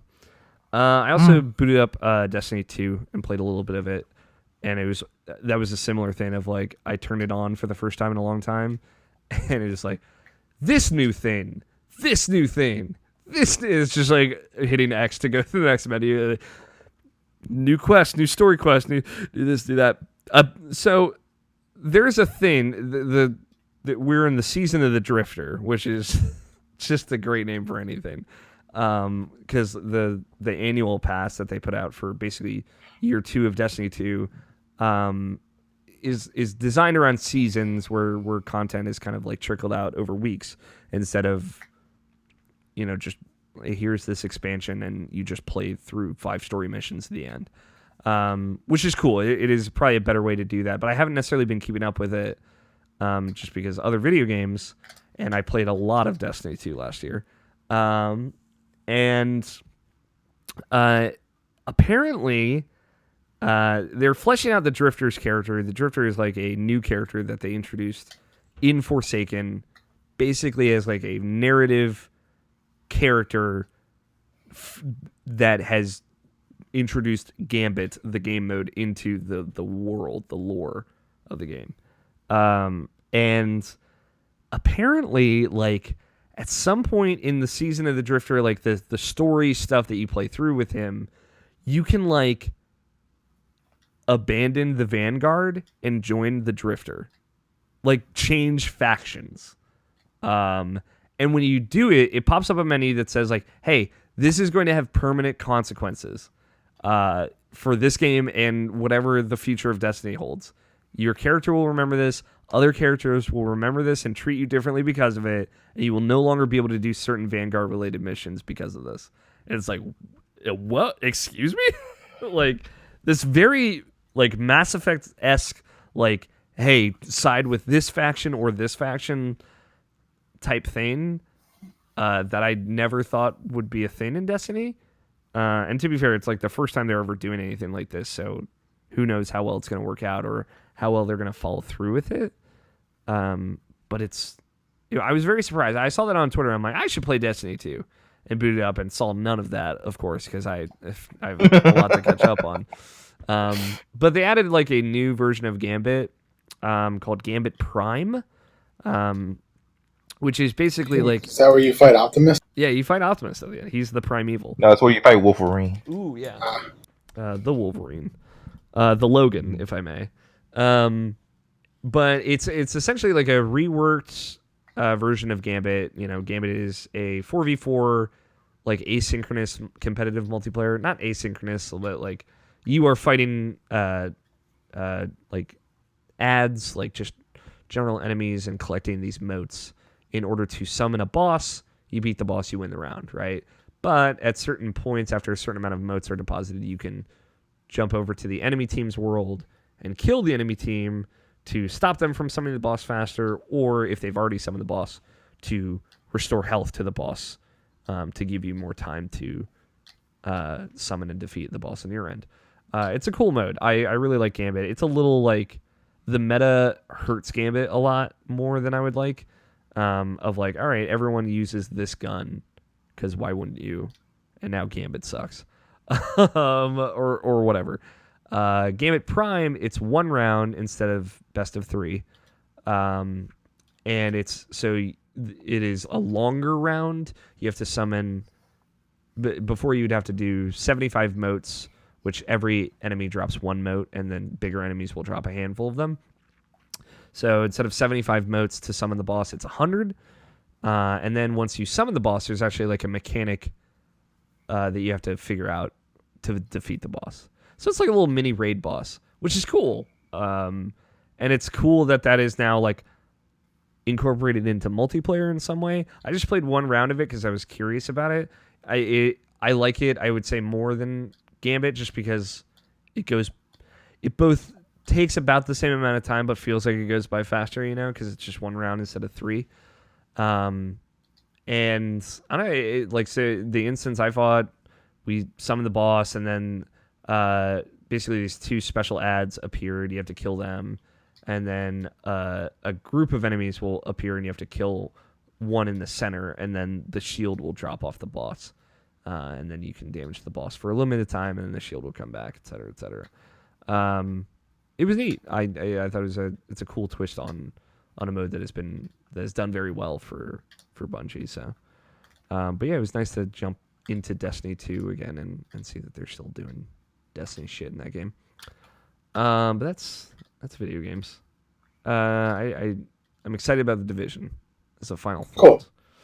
Cool. Tony, video games. So I played some Magic the Gathering Arena. Yeah. It's just trucking along, you know. I'm waiting for the next set to come out to shake up standard a bit.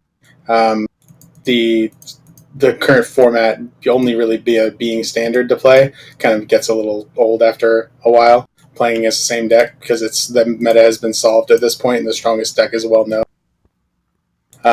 So it's kind of everyone's playing that or playing something that can beat that. Otherwise, why would you play? So it just kind of gets boring playing against the same deck over and over. Yeah.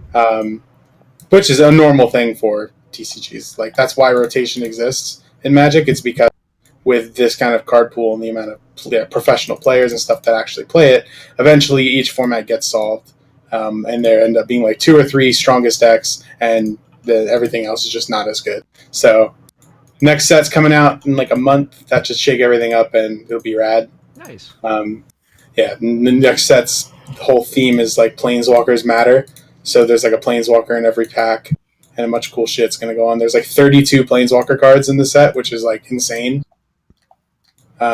Usually there are like 4 in a set, yeah. So it's going to be cool. It's going to be cool. Planeswalkers are some of the coolest card types in Magic. Cool. Magic it's just kind of log in, do the dailies, and gotta do my dailies. Yeah, right.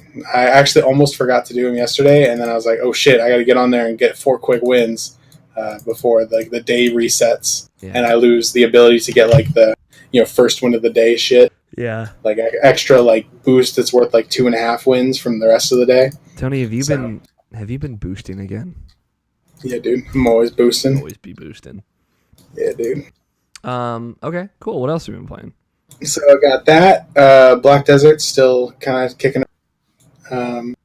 They've made like a bunch of changes to the war system in the past couple weeks, and like this coming week, we're expecting a very big change to that's going to limit the gear that's allowed on tier 1 nodes. Which, if we talked about last week, how we just kind of bully people on T1s. Yeah. Our entire guild is above the what the new cap for AP is going to be. Oh, jeez. So there's no point for us to be on T1s, and also they're destroying the how much it's worth to win a T1. Okay. So our whole guild has to move up to T2. So in preparation for, you can't change between T1, T2, and T3 while you own a node. Like if you own a tier 1 node, you're only allowed to go to tier 1s. So as soon as we heard that we might be getting this with the next patch, we stopped going to nodes because we wanted to have 0 nodes when patch day rolls around on Wednesday, so that we can immediately go up to tier 2s and start going to war there. So in BDO, I've literally just been fishing, and that's it.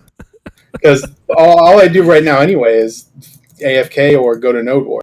And I had been grinding because I wanted to get the character that I had just started up to par or past where I was when I quit a year ago.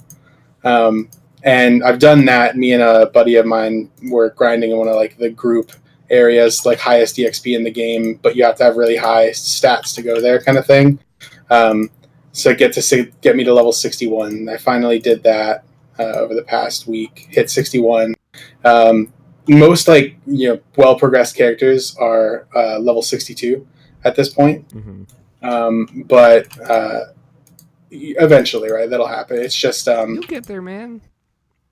yeah, it's actually not even that bad. Like the grind from level 60 to 61 is now what it used to be 59 to 60 when I was playing before. So I've kind of done that grind before, but I did it on a much weaker character because it didn't have it until weekend.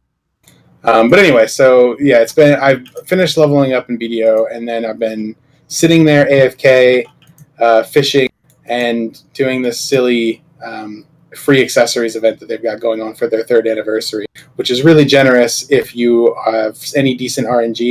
It's like you have a 90% chance of getting 4 accessories that are worth over 600 million each, which is pretty substantial for a new player, especially. Yeah. But like end game accessories, you need 7 of them, or 6 of them rather, and you can get 4 of them for free, even though one of them kind of sucks, but the other 3 are actually good. Damn. So it's really cool, like generous event that they've got going on right now. Hopefully I can actually get some of those, because so far my RNG has been actual. But that's going on, and so anyway, like I've been saying, I mostly have just been AFK fishing with the game minimizing the tap, because I've been playing this other game. The latest in the series of Tony is wrong about games that he said were bad compared to their competitors, Path of Exile. Oh shit. I've put 48 hours into Path of Exile over the past week. Nice. It's basically the only game I've played, and whenever I'm at home, I've been playing Path. Mm-hmm. I didn't work yesterday, so I played Path of Exile for 19 hours. A real Tony Horvath move right there. I love it. Yeah, it was pretty good.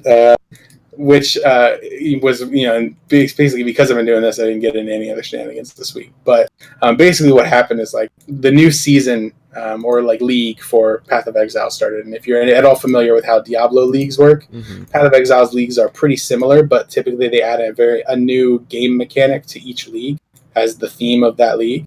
Yeah. So for the uninitiated, Path of Exile is like Diablo-like. It's been out for a while too. It's been out for a significant amount of years. I don't know how many it is, but so yeah, basically the the gameplay is like Diablo, but it's got a much more in-depth customization system. You can really build out what you want to do. I remember the skill tree of this game. I remember seeing Yeah, it in my and it's dreams. when you first start looking at Path, and I just went through. It is mind-numbingly complicated Yep. to figure out how anything works. And I think that the game itself is really just a game of knowledge. Like, everything gets easier the more you know about how the game works. Mm-hmm. And you can use that knowledge to, once you have that knowledge as a baseline, the game is much simpler. Because like it's so foreign to a mind that is trained on Diablo. Because in Diablo you have you have 4 skills on your 4 buttons, and then you have a potion, and you have passives, Yep. and you can use those, and good luck. And you can of those 4 skills, you pick a skill, and then you pick one like augment to that skill that goes with it. Yeah. In Path, a skill is not just, you don't just have a skill innately, and you don't have to pick a certain class to have access to all skills. You pick your class to kind of figure out where you want to start on the skill tree, like and the way that and the way that your stats build naturally. But all of your skills are just gems that you socket into certain colored slots on your equipment. Mm-hmm. Okay. So like intelligence gear on an intelligence character is like much more likely to roll blue sockets, which hold mage shit like Frost Nova and Magic Missile and that kind of thing, blue spell. And then you'll have like strength characters who they will get stuff like War Cry and all that kind of stuff, warrior kind of shit. Yeah. And then you'll have a dex character that can get traps and arrows and all that. So you but you're not limited to that. And the way that spells work is you can have as many or as few as you want. And you link them to other slots in the same gear, and you can use these other gems called support gems that add additional effects or multipliers to those skills. And your skills can level up and all these other things. But so, you can go as far as I have a lightning skill, and I put on an increased lightning damage support, which when linked to a lightning skill, wouldn't you know it, increases the lightning damage of that skill, Mm-hmm. right? And then on the other hand, you might have cast when damage taken support, which is pretty self-explanatory. It makes it so whatever skill it's linked to gets cast when you've taken a certain amount of damage. So I don't want to derail you too much here. Yeah, sure. Because you're on a roll. I'm just curious. Like, so Path of Exile, giant, spindly skill tree. Yeah. Goes So on forever. The skill tree is huge. It's mad. I'm looking at it. They have it up on their website as like a interactable like thing. I'm looking at it right now. It's just wild. Yeah, I'm level 83, and if you're looking at that skill tree, you'll see like kind of near the middle there are these like 6 little shield icons. Yeah. You know what I'm talking about? The top middle one is the character that I'm playing. Okay.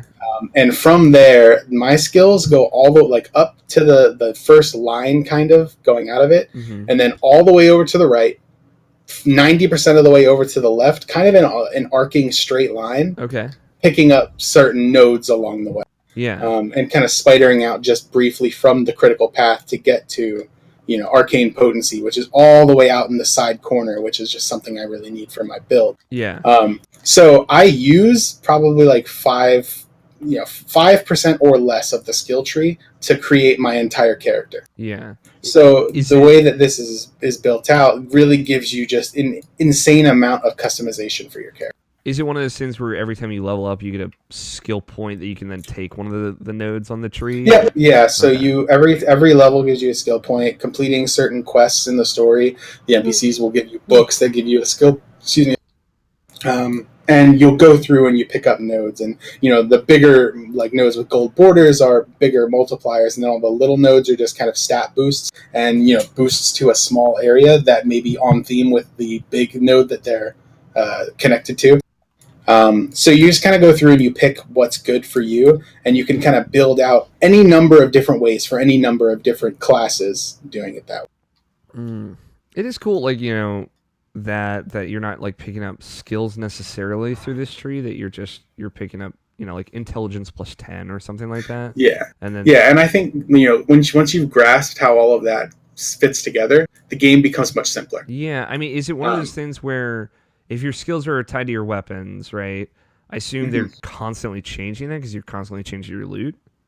No, so you mostly are going to use I've been using the same gem with my core skills since I was first able to buy them during the story. Got it. Okay.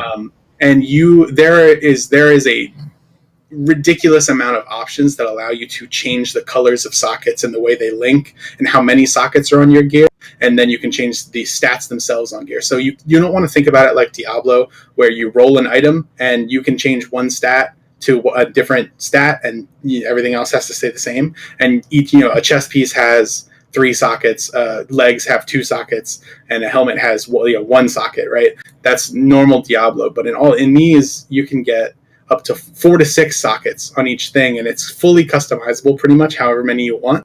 It's just you'll have to if you roll the helmet that you want and only has 1 socket, you need to use a certain item that reforges the amount of sockets you have, and it just gives you a new random amount of sockets. You kind of have to keep rolling until you get what you want.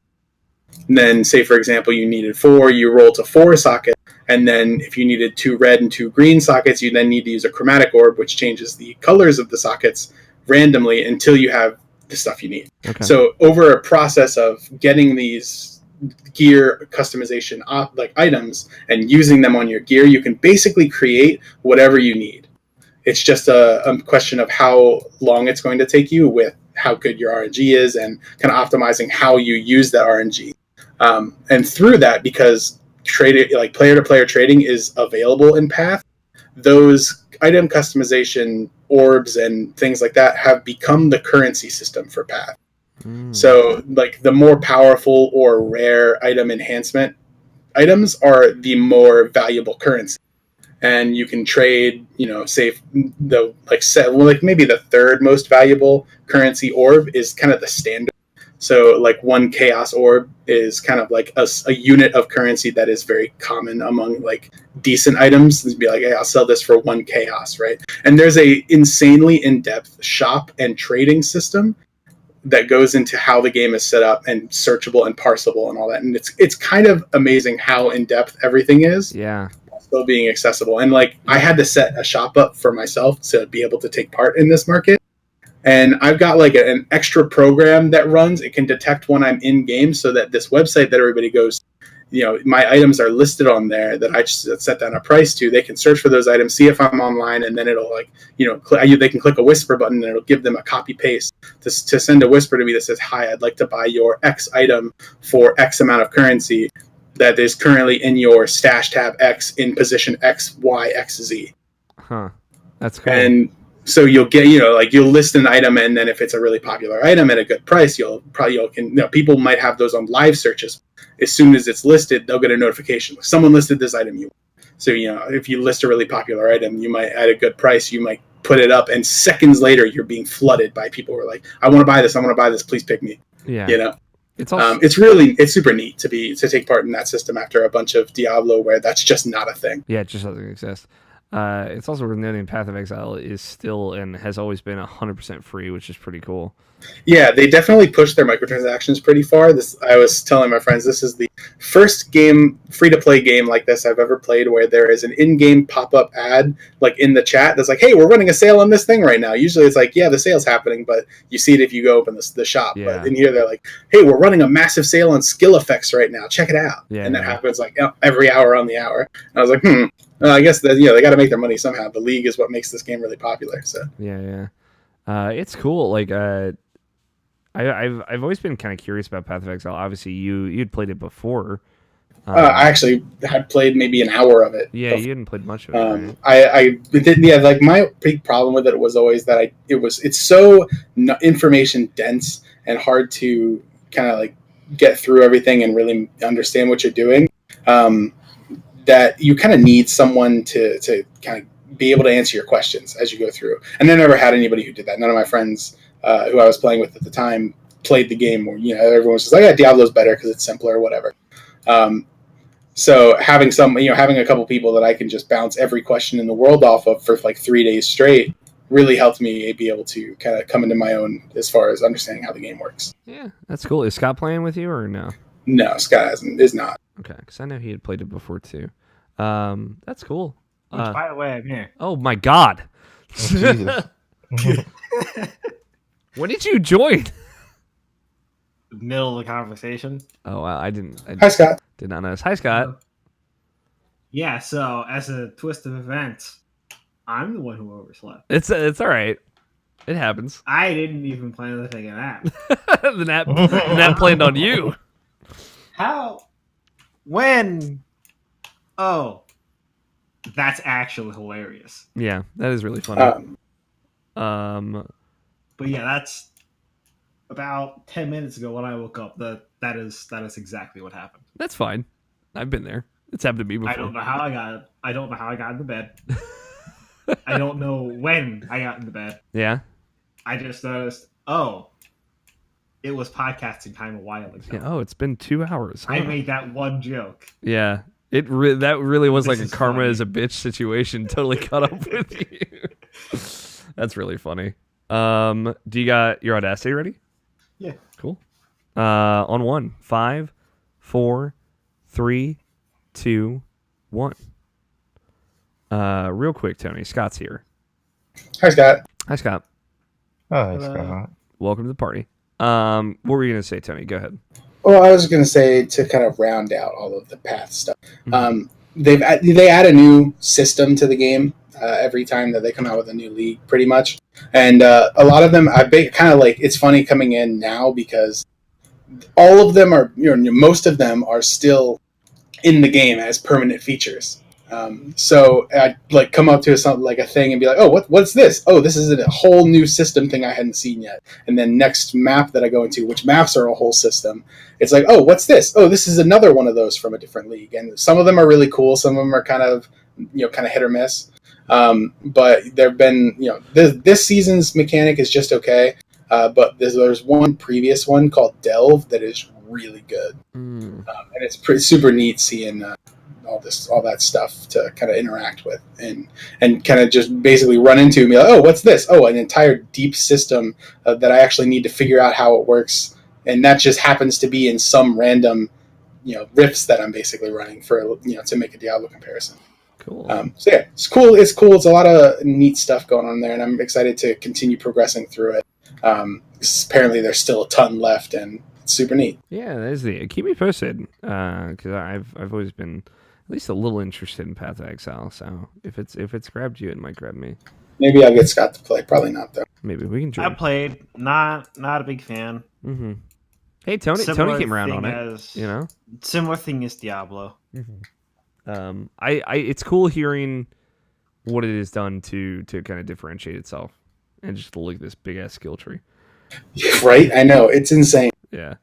I think the best thing for me was like I had talking to my friend who was like, hey, you want to play Path? And I was like, I could be convinced if people and he said, was okay, and I was like, but what would I play? And he was like, so what did you like in Diablo? And I said, well, I liked to play these X builds. And he's like, oh, you should try something like this. And then I did some research on that and found a build kind of that someone had made for this season of something like a play style that they like that is sort of similar to that. And so I took that and ran with it, and it had really good point to point help you get through the story, tell you what skills to get and how to put them in your gear and all that. And it really helped me, figure that out. And from there, it's just been all gravy. Cool. Have you been playing anything else, Tony? No, that's it. I don't think I had room for anything. Yeah, I got you. Do you guys want to take a quick break? Sure. Because I could. I know, Scott, you just got here, but Yeah, I just got here. I really gotta pee. Surprising no one. Cool. We'll take a quick break. When we come back, we'll catch up with Namshin and Scott. And like I said, I didn't necessarily pull any news, but I might have something worth talking about. And then we will answer some questions if we end up getting any, and throw the show out. So we will be back in just a little bit. Choo choo choo. Choo, choo, choo. I will be right back.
Hey everybody, welcome back. Welcome back, fellas. Nobishin. Yes. Video game. Tell me about it. Tell me about the one video game to rule them all. Yeah, just been playing more Devil May Cry 5. You only wrote one game, so I assume you only played one game. Yeah, that's literally all I've been playing. Mhm. I haven't really had time for anything else. Yeah. How is DMC 5 treating you still? It's immaculate. It's crazy how good that game is. In a way that's like probably similar to like when I played Bayonetta 2 for the first time. It was like, Oh wow, that's what I was gonna ask next. So yeah, it's like it's just crazy how good and how polished and how thought out and like in almost every aspect that game is. It's like it's crazy good how good that game is. In a way too, it's like it makes me think a lot about a lot of things because it's like because this is like obviously this is a current gen game and like something like Beta 2 was something that was just pushing the Wii U for like what it had and for what power it has, and you can even say that for the Switch as well. Well, you can say it didn't. Well, that was just a port on the Switch, so never mind what I said about that. But like you talk about like Bayonetta 2 being something that was like you can essentially say a 360 game just on the Wii U. But this game, like it's truly like it's like the next level up for like as far as like a current modern standpoint, as far as like a character action game, I would say. Like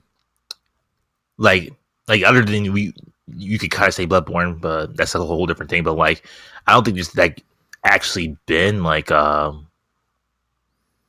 decent or maybe not as good character action game this generation. yeah, I can't think of one. You know, I was just literally just thinking about that. I was just like, I can't really think of one.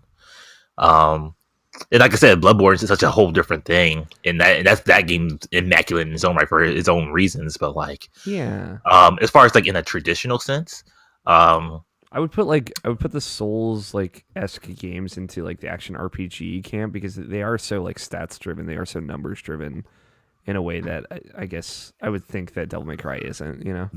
Mm-hmm. Yeah, I guess you could say Nier, but Nier is different too. Nier is weird. That is like a half step there, but it's also like, you know, I like Nier Automata a fair amount, and I don't think like the action in that game is like another level or even like top tier. I don't think. I think it is like totally good and fine. Yeah, because like if I were to break down what Devil May Cry 5 is, as far as like how it is, it's like you have Nero who you play as, which is pretty much easy mode, you would say. Or not really easy mode, but like he's the most accessible character in that game. Yeah. As far as like what you can do and how you can do is like he's easy, he's simple. You know how to do combos like right off the bat with him. He's it's like just fun to play. That's extremely fun because of that. You have V, who's just a completely different play style. But essentially like his stuff is like not the most challenging, like getting like S or even triple S with him is not like the hardest thing to do, just because he just plays differently, and you kind of like match what you want with him, which works for him, and like it's still cool, it's still fun, it's still like actually great as far as what that game is. But then you get to Dante, and Dante is just like just this whole nother level as far as like what you can do, how you can do it, how you want to do it, and like everything just works. And like if you like it's like how you like basically how you treat fighting games in a way. It's like you do a whole bunch of experimentation. It's like I wonder if this could work. I wonder if it still keep them in the air if I just do something like this and like through trial and error and like actually like even just dumb luck, it just works somehow. And like it's just so cool, and it's always cool, and it's always fun. It's just something that's like so. Like it could be as deep as you want it to be, and Dante just gives you the options of like the world. Honestly, he gives you so much shit that you're just able to do, and it's just like it feels overwhelming because like it can be, but like it's only as overwhelming as you want it to be, because like you can just stick to because like if I think about how I play other Devil May Cry games, for the kind of player that I am, as far as Dante, I should say, I would just usually just stuck with Trickster, and that's it. So it's like go to Trickster, maybe switch to like Swordmaster every once in a while, and that's it. Trickster is just the one you like pretty much just dodge, because like I like dodging, I like staying in the action, I like being close, but like being able to get out of the way at the same time. But like they improved the mobility so much in this game as far as like doing actual dodges. Like you can always dodge a Devil May Cry, but it was like it was just cumbersome and not the best, I would say. Even in 3, which is like still great, but like I said, I will just stay in Trickster style because like that's the best way to dodge in that game. Mm-hmm. But like everyone can like every one of his styles, Royal Guard, Gunslinger, Trickster, and like Swordmaster, dodging is just like second nature now. And like moving around is just so good, like all the way around with all the styles. Like I want to like do different styles. Like I've used Royal Guard more than I've ever used in like any other Devil May Cry game. Just because like there's certain enemies that could works best for that and stuff like that. And that's like I think that's the stuff that the reboot kind of excelled at, is like making sure you have to use everything. It's a different type of thing, but in what way? When you with DMC, it's like you literally have to use it that way. Yeah. Just because of the color coding and stuff like that, which is fine for that game. Yeah. I was saying like I was using Royal Guard because like, oh, I want to actually use it. This enemy seems like it will work best with them. Like I could still use it any other way. I could still do it like my general way if I wanted to, but like I just wanted to do it this way, and like doing that way is actually great.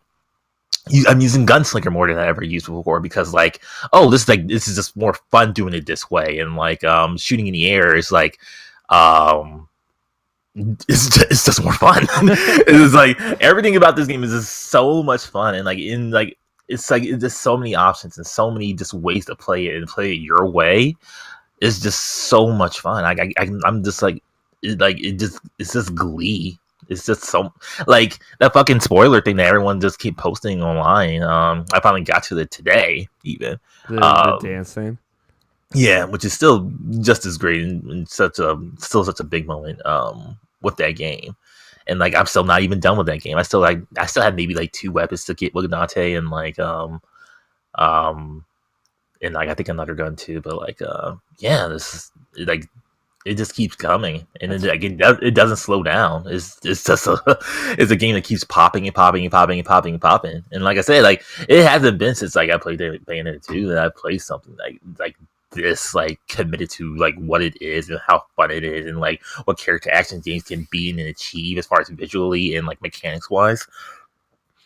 This is an amazing game. I love it so much. That's awesome. I'm curious. Like one thing that I saw, like obviously a big criticism of 4, and we talked about it briefly after you talked about it, was how like the platforming sections of 4, which are like totally gone from 5, correct? Yeah. What is in the interim? Is it just like go here, combat arena, go here, combat arena? It is that, and like that would probably be like my only real fault for the game is like there's no real like I guess monotony breaker. Like if you're just like you can just see it being repetitive by it being like, you know, like all you're doing is just battle after battle after battle after battle, and like you know, even Bayonetta does stuff like that with like some of his on rail sections and stuff like that, because you know it's a Kamiya game and Kamiya likes on rail sections, but they're always fun for one reason or another. Mm-hmm. But yeah, like yeah, that's like the only real criticism I would have for the game. It's just that it is just combat arena after combat arena after combat arena. You know, the same, like you just go like there's because like there's your currency which is the red orbs, and like red orbs are just like things that you just break, which are just like little like Dane things that pop out of the wall. That's like red orbs. So you just go. So basically, what you would do, you just like you go to an arena, you smack all the red orbs around the area, and you just like go like maybe like 10 feet, and then boom, you have another. Then you're sealed off by walls again, and then you do another combat section again, and that's pretty much the whole game all the way through.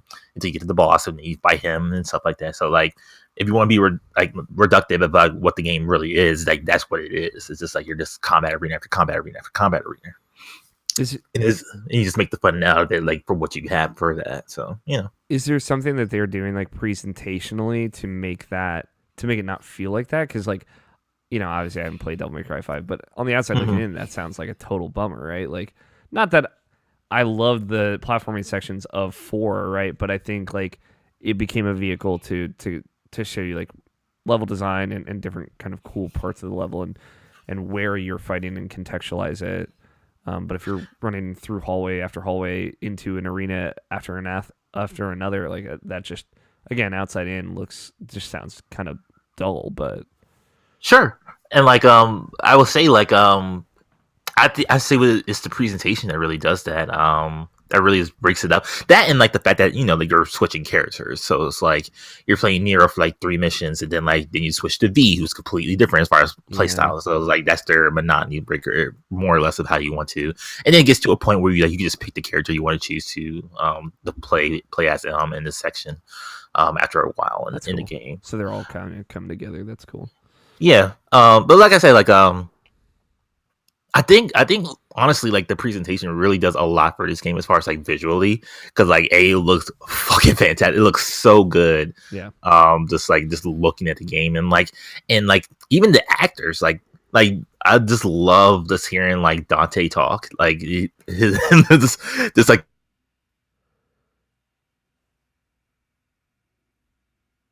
Did you guys lose Notion too?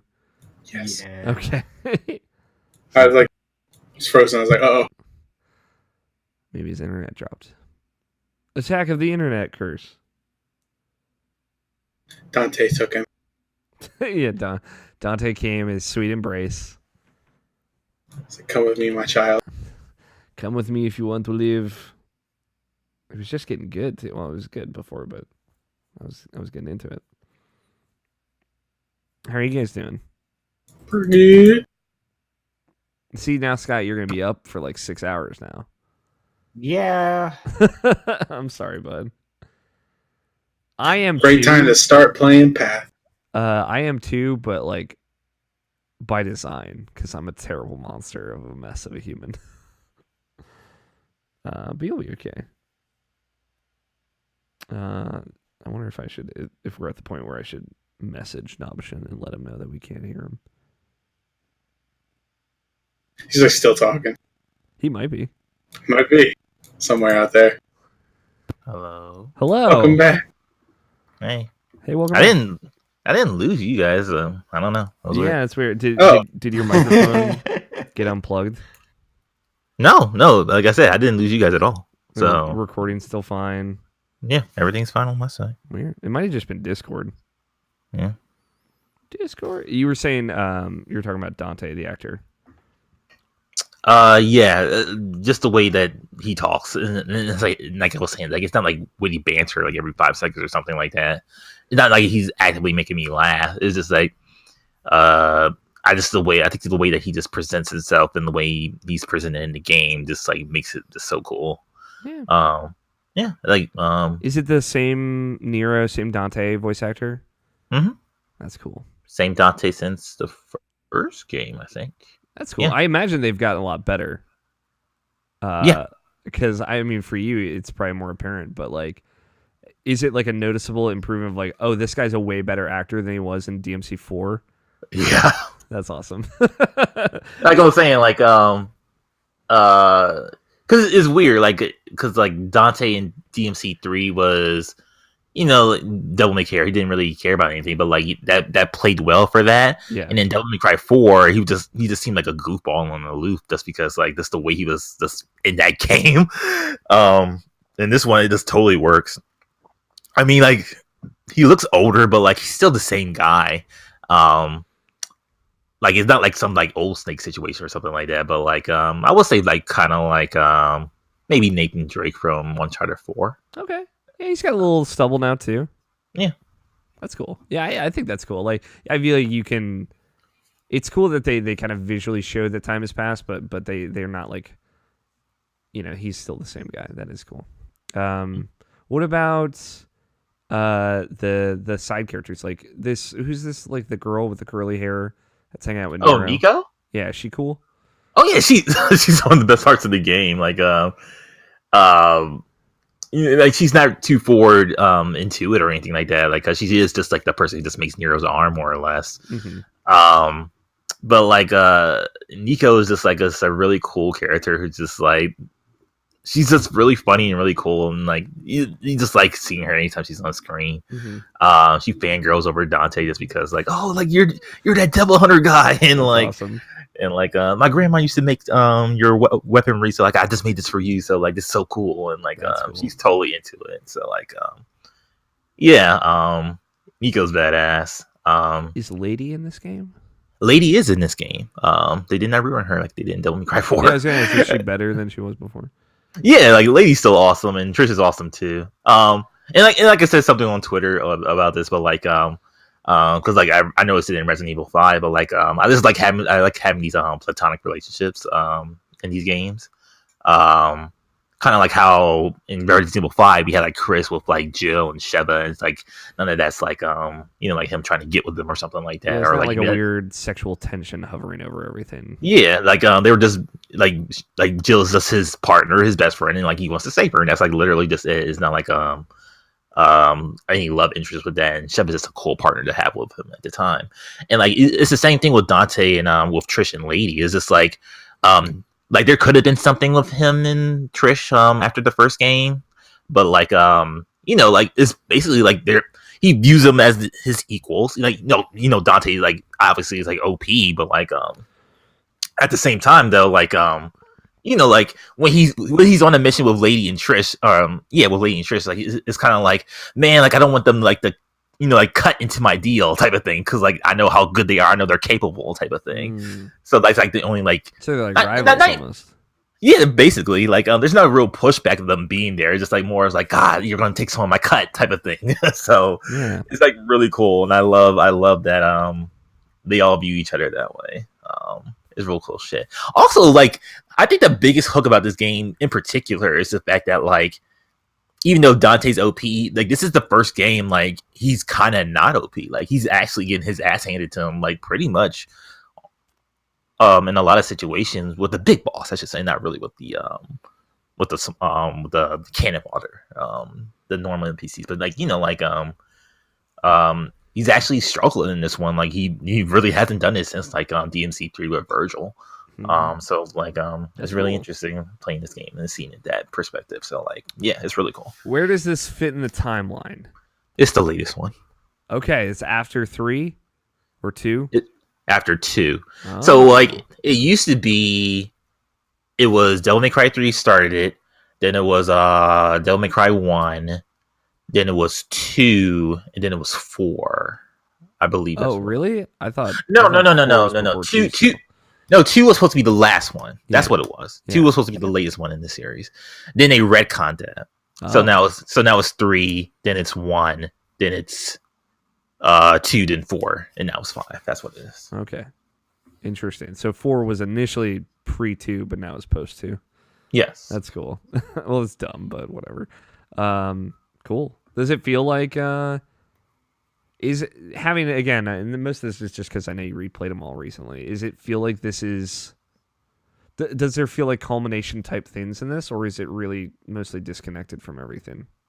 There is. Because I've seen a lot of people say that this is a great place to jump in.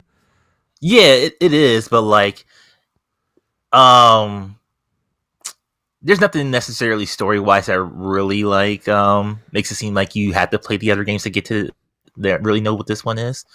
But there are nods. There are nods, but like there's nothing like substantial, I would say. Okay. There's nothing like you can read like going into Devil May Cry 5. Like I would say like maybe there's like maybe 2 or 3 sentences I could say that it'll be like, okay, then you're caught up. Virgil is Dante's brother. Basically. Nero's there, I guess. We still don't really know what his deal is. It's still the same thing so far. And Dante's cool. That's all you got to know, right? Yeah. Cool. That's cool. I'm glad you're enjoying it so much. It's. I mean, you are the character action aficionado, so it really seems like they made something cool with Devil May Cry Yeah, 5. it's really special. I would recommend people to check out Maximilian's review of that game. He's not necessarily a reviewer or anything like that, but he just like wanted to talk about it, and it's like a really good like just not necessarily breakdown. Like he's just talking to the camera. He's not like showing off like gameplay or anything like that. He's just like talking and just speaking from the heart of like what he feels about this game because like he's really really high on it, and like I'm just the same way with him. Fun And fact. like Oh, go ahead. You finish first. yeah, but like and like when people ask him about like which one is better Bayonetta 2 or this game, is like they're two different games, so it's like it's a different type of thing, but like like you could tell like this is like the next generation of where character action games should be, is this game. So like hopefully Bayonetta 3 could reach up to those levels. We'll see. But yeah, I don't know, I feel like if there was ever a franchise to challenge Devil May Cry, I think Bayonetta would be the one. Like I feel like they're both where Devil May Cry wasn't there, Bayonetta was. Like I think they can coexist really well. 100%. And I think it's really cool that my hope is that Devil May Cry 5, with how well it's been doing and everything, is that this will kind of spurn on maybe a return of character action games in a way we haven't seen in a while. So there's certainly, like you said, like there's no other ones on this generation consoles. Not, at least not any ones that are like notoriously well received. Yep. Cool. The thing I was gonna say, one of my coworkers like randomly came up to me and was like, "Yeah, there's this guy I really like. His name's Maximilian, dude. I'm way into him." I'm like, "Oh, you are the only other person I've heard mention this, but that's really cool. He's growing. He's getting out there. Mhm. Just broke a million. Right? Yeah, I was looking at his YouTube page. Cool. Anything else you've been playing, Option? That's pretty much it. Like Mega Man X on the side, but like just because. But that's about it. Yeah. Cool. Scotty, what you been playing? Scott's waking up. He's like, all right, I'm back. Basically just Kingdom Hearts. Okay. Yeah, I got past way more than one world this week. Okay. Did you finish it? No, basically. But you're close no. though. You're close. Okay, cool. I'll put it this way. I've already beat the 13 Darknesses. Okay. Yeah, you're right there, dude. But then there was a save point. I'm like, I should go to bed. Well, yeah. I mean, I guess there's still. It's not like something you can knock out in like 5 minutes. Right. It's I'm pretty sure I at least have 30 minutes to an hour left. Yeah. With how the game's set up, you got some cutscenes left to watch, my guy. you got some Donald and Goofy left by you. Yeah, you got some in a world you haven't seen yet. Yeah, there's some goofy stuff going on. Yeah, cool. Then let's move on. Here's my thing.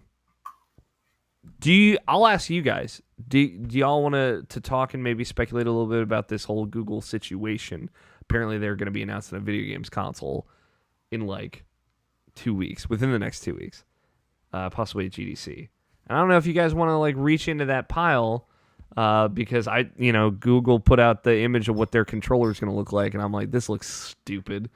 So that's like just where I'm at with it, but there's some stuff to talk about. What do you guys want to talk about it or no?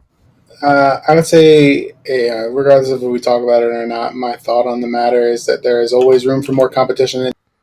Yeah. And any competition is typically good competition because it always leads to innovation. Yeah, I think so. I'm with you.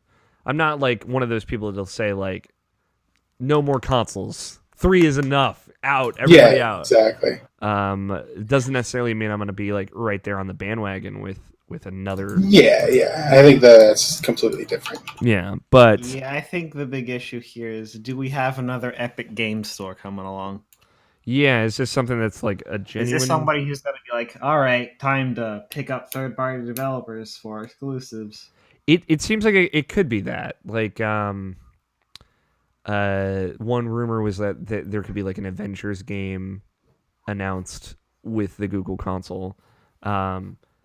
And the other big things are that Jade Raymond, who used to work at Ubisoft and then worked at EA for a long amount of time, but it seems like the kind of culmination of what she was working on never actually came to fruition, and then left EA, I think earlier this year or late last year. She was part of like the whole kind of Star Wars games situation, and it seemed like she probably left around the time that it was apparent that this open world Star Wars game that was never officially unveiled was canceled or was going to be canceled. But she's like a great, like, she's like a big picture kind of person. She's now been hired on, I believe, as vice president of the gaming division for Google. So, like, that's a big deal as far as like, oh yeah, this is somebody. So there's real hope that a good chunk of their exclusives are going to be in house. Yeah, it's very possible. Another thing was like Amy Hennig, who wrote Star Wars, was writing the Star Wars Ragtag game, also canceled, but regardless, but also wrote the Uncharted games, has been hired by Google for an in-house studio for some undisclosed thing that we just don't know about yet. That's fact? Or that rumor? I think so. She's going to be presenting at the GDC talk. Like as a part of Google. So I don't like. I'm trying to find the headline now. But that's another big name hire of like, hey, we are pulling people in that are talented and have known work, and they could be kind of like what you said, Scott, doing stuff in-house, exclusive, like first-party type things for a Google console. Funnily enough, the two of them have just come off of projects that were canceled by EA, so like I don't know if that's necessarily a thing to get super excited about, but we just don't know how that situation went in general. So, what about you, Nalshin? Yeah, like my only real comment about like the Google thing in general is that I thought we agreed that like as a society that like like the sticks should be like offset and not the same thing, but like whatever. No, that's they're not symmetrical. They're on it's PlayStation 4 style. They're on the same tier. I don't know. Your hands are generally symmetrical. Are they? My God. For audio listeners, this is a moment where I just looked at my hands, very confused. Yeah, I don't know. The thing is, do you prefer the Xbox offset? Not necessarily, but like I don't either. Like I'm indifferent relatively. Yeah. I mean, we could go like Wii U and just put like the sticks at the top of this controller.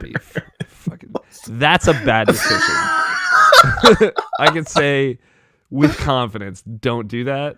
But yeah, I don't know. That's like I would say like that's the thing that people are talking about the most. It's another one of those weird situations where we are gonna know more soon, more than likely. GDC I think starts next week. And that's when they're set to kind of start talking about this stuff, and they've put out teases and like little videos, and obviously the picture of the controller. And this has been a thing that like has been talked about for a while. It was like I think there was a lot of speculation that Apple would put out a game console. They sort of did. They kind of did. Like the Apple TV is like adjacent. It's kind of their solution to. Yeah, I don't think that they would commit any more than that, Yeah. Not that I know, like I'm not sure, but Google was definitely the one where it was Google and Amazon to a lesser extent. Amazon was never, it seemed going to make hardware, but they have a gaming division and they still like make games to some extent, or as far as I know, they might still be working on something relatively big. They still got Double Helix, so yeah. So that was 2014. Yeah, dude, that was 5 years ago. Yeah, that was like when Strider just came out and Killer Instinct just came out on PS4 and Xbox One. So like, man, it's wild. Still haven't really come to fruition on that one, right? Mm-hmm. So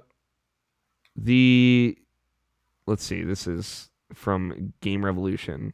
Which Game Revolution, not completely unreputable. It's a Google GDC event.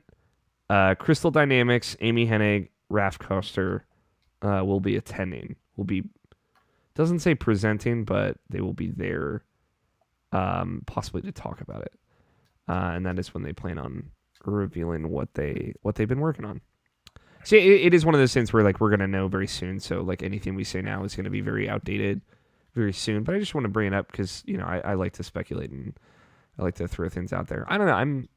I'm curious. There's not a lot of big companies that could launch a video game console and have it fail and be okay, or have it actually have a chance of being successful. Google is one of them. Obviously, one of the biggest companies in the world.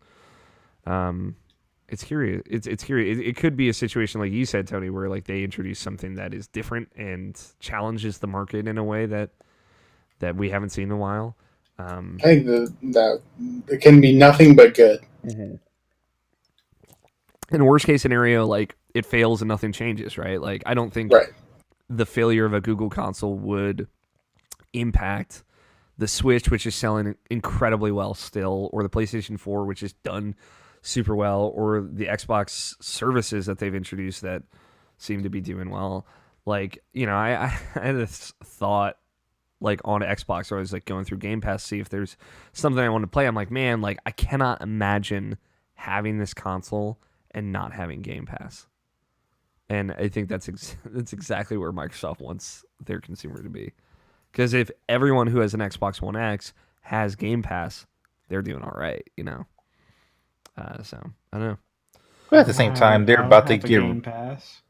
It's true, but you have only ever played one game on Xbox One.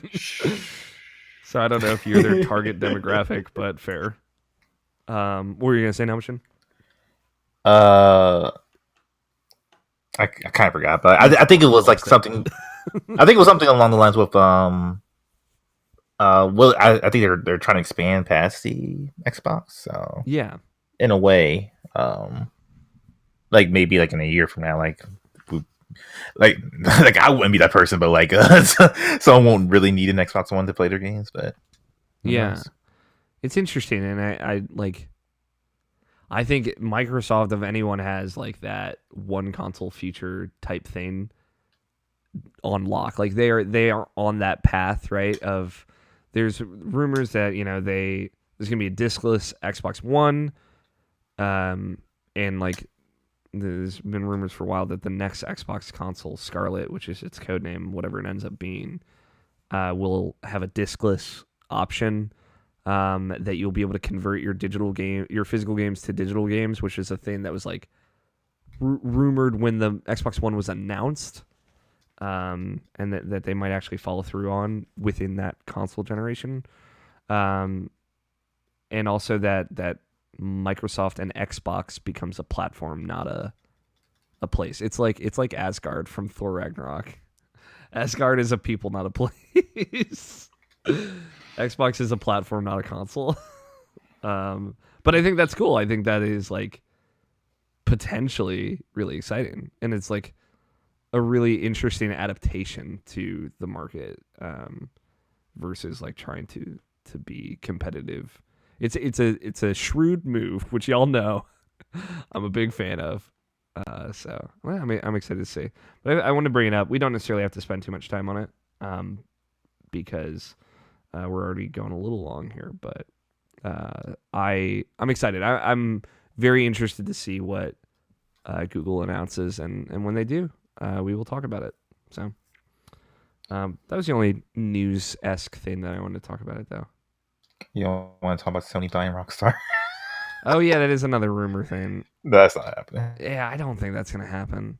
It's not just them buying Rockstar; it'd be them buying like Take-Two, right? Like yeah, Take-Two. Which is like, to be fair, like I said the same thing like in the Disney Fox acquisition of like, I feel like we're approaching monopoly territory here. Aren't there laws that are supposed to prevent this? But that's just wild. That's too wild. Yeah, I think, like, no offense to Sony, but like I think Take-Two is just way too big of a thing just to own. Like you had to be like something like an EA to get them, and like that didn't work out last time they tried to do that. So it was like a similar thing of like a company to buy Nintendo, right? Like it's just like that is a lot to take on like as a business, like those are a lot of things to like that you now have to pay for, and that's also like a multi-billion-dollar corporation. You'd be spending billions of dollars to buy that.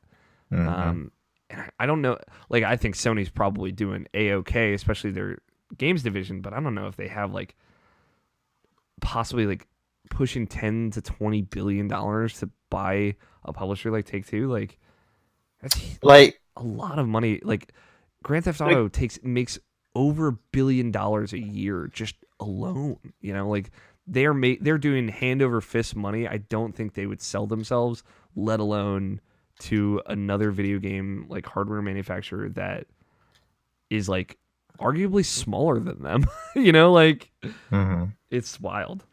Like, could it be like a Vivendi situation with Ubisoft, like where they just buy the share so they just be like the majority stockholder type of thing? It could be. I know nothing about stocks. I'm just asking. Yeah, I don't know if Take-Two is a publicly traded company, so I don't. They would have to be publicly traded for another company to be able to buy them, right? It could be, you know, they buy like I think like Disney ended up buying like a 55% stake, which, you know, that led them to owning that company. I don't necessarily know the exact number on it. So it's kind of like what they did with Fox. It was like they bought a large enough portion of it that they just by association own that company now. So it could be like that. But yeah, I don't know. Like I said, I think it would be too expensive. Sure, it'd be like a great get, and like I think that's a thing that would pay for itself in no time. But or at least in a reasonable amount of time. But it there's a lot of hoops you would have to go through, and then it's like a question of Take-Two has all these contracts, like they have an NBA license, right? Like what happens with that? Like that license was probably they purchased or renewed that license with the agreement that those games would publish on multiple platforms. Does that be affected by this? Is it a thing where Sony is buying Take-Two because they just want Rockstar? Because I don't think that's the case, right? You're getting Gearbox, you're getting this, that. You're getting all these studios with that, which, you know, to be fair, I don't think Sony would be hurt from having more first-party studios, but like in a similar thing to Gearbox's publishing Outer Worlds, the what's the Obsidian game, right? Like, and that's going to publish on PS4 because that contract was made before Microsoft bought Obsidian. So like, you know, that's going to be unaffected. So how many contracts exist already with Take-Two that would be like, okay, like these games are going to be published on multiple platforms regardless for a certain amount of years. So then it's like, well, Sony's spending multiple billions of dollars and they're not going to necessarily see the dividends of that, of like the exclusivity type dividends for years and years and years because of contracts or license agreements, things like that. It just seems like wild to me. Like it seems silly, you know? But I don't know. Maybe it'll happen. Like the Microsoft buying Obsidian was wild, I thought so. And that ended up actually happening, so who knows? There's a difference. Yeah, for sure. But, you know, it is leagues and bounds like crazier an idea, but I just, you know, that it's one of those things where like I didn't expect Disney to buy Fox ever, especially like, you know, you think about like the role reversal of like early 2000s Disney was like not in a great spot either, and like, you know, weirdly enough, like 2010 PlayStation when we started this podcast was like not a good spot, and now they're on top of the world, you know. Things happen fast, and people like to strike while the iron is hot, so maybe they will. Who knows? Also Borderlands 3 is probably gonna get announced PAX East. And I could not care less.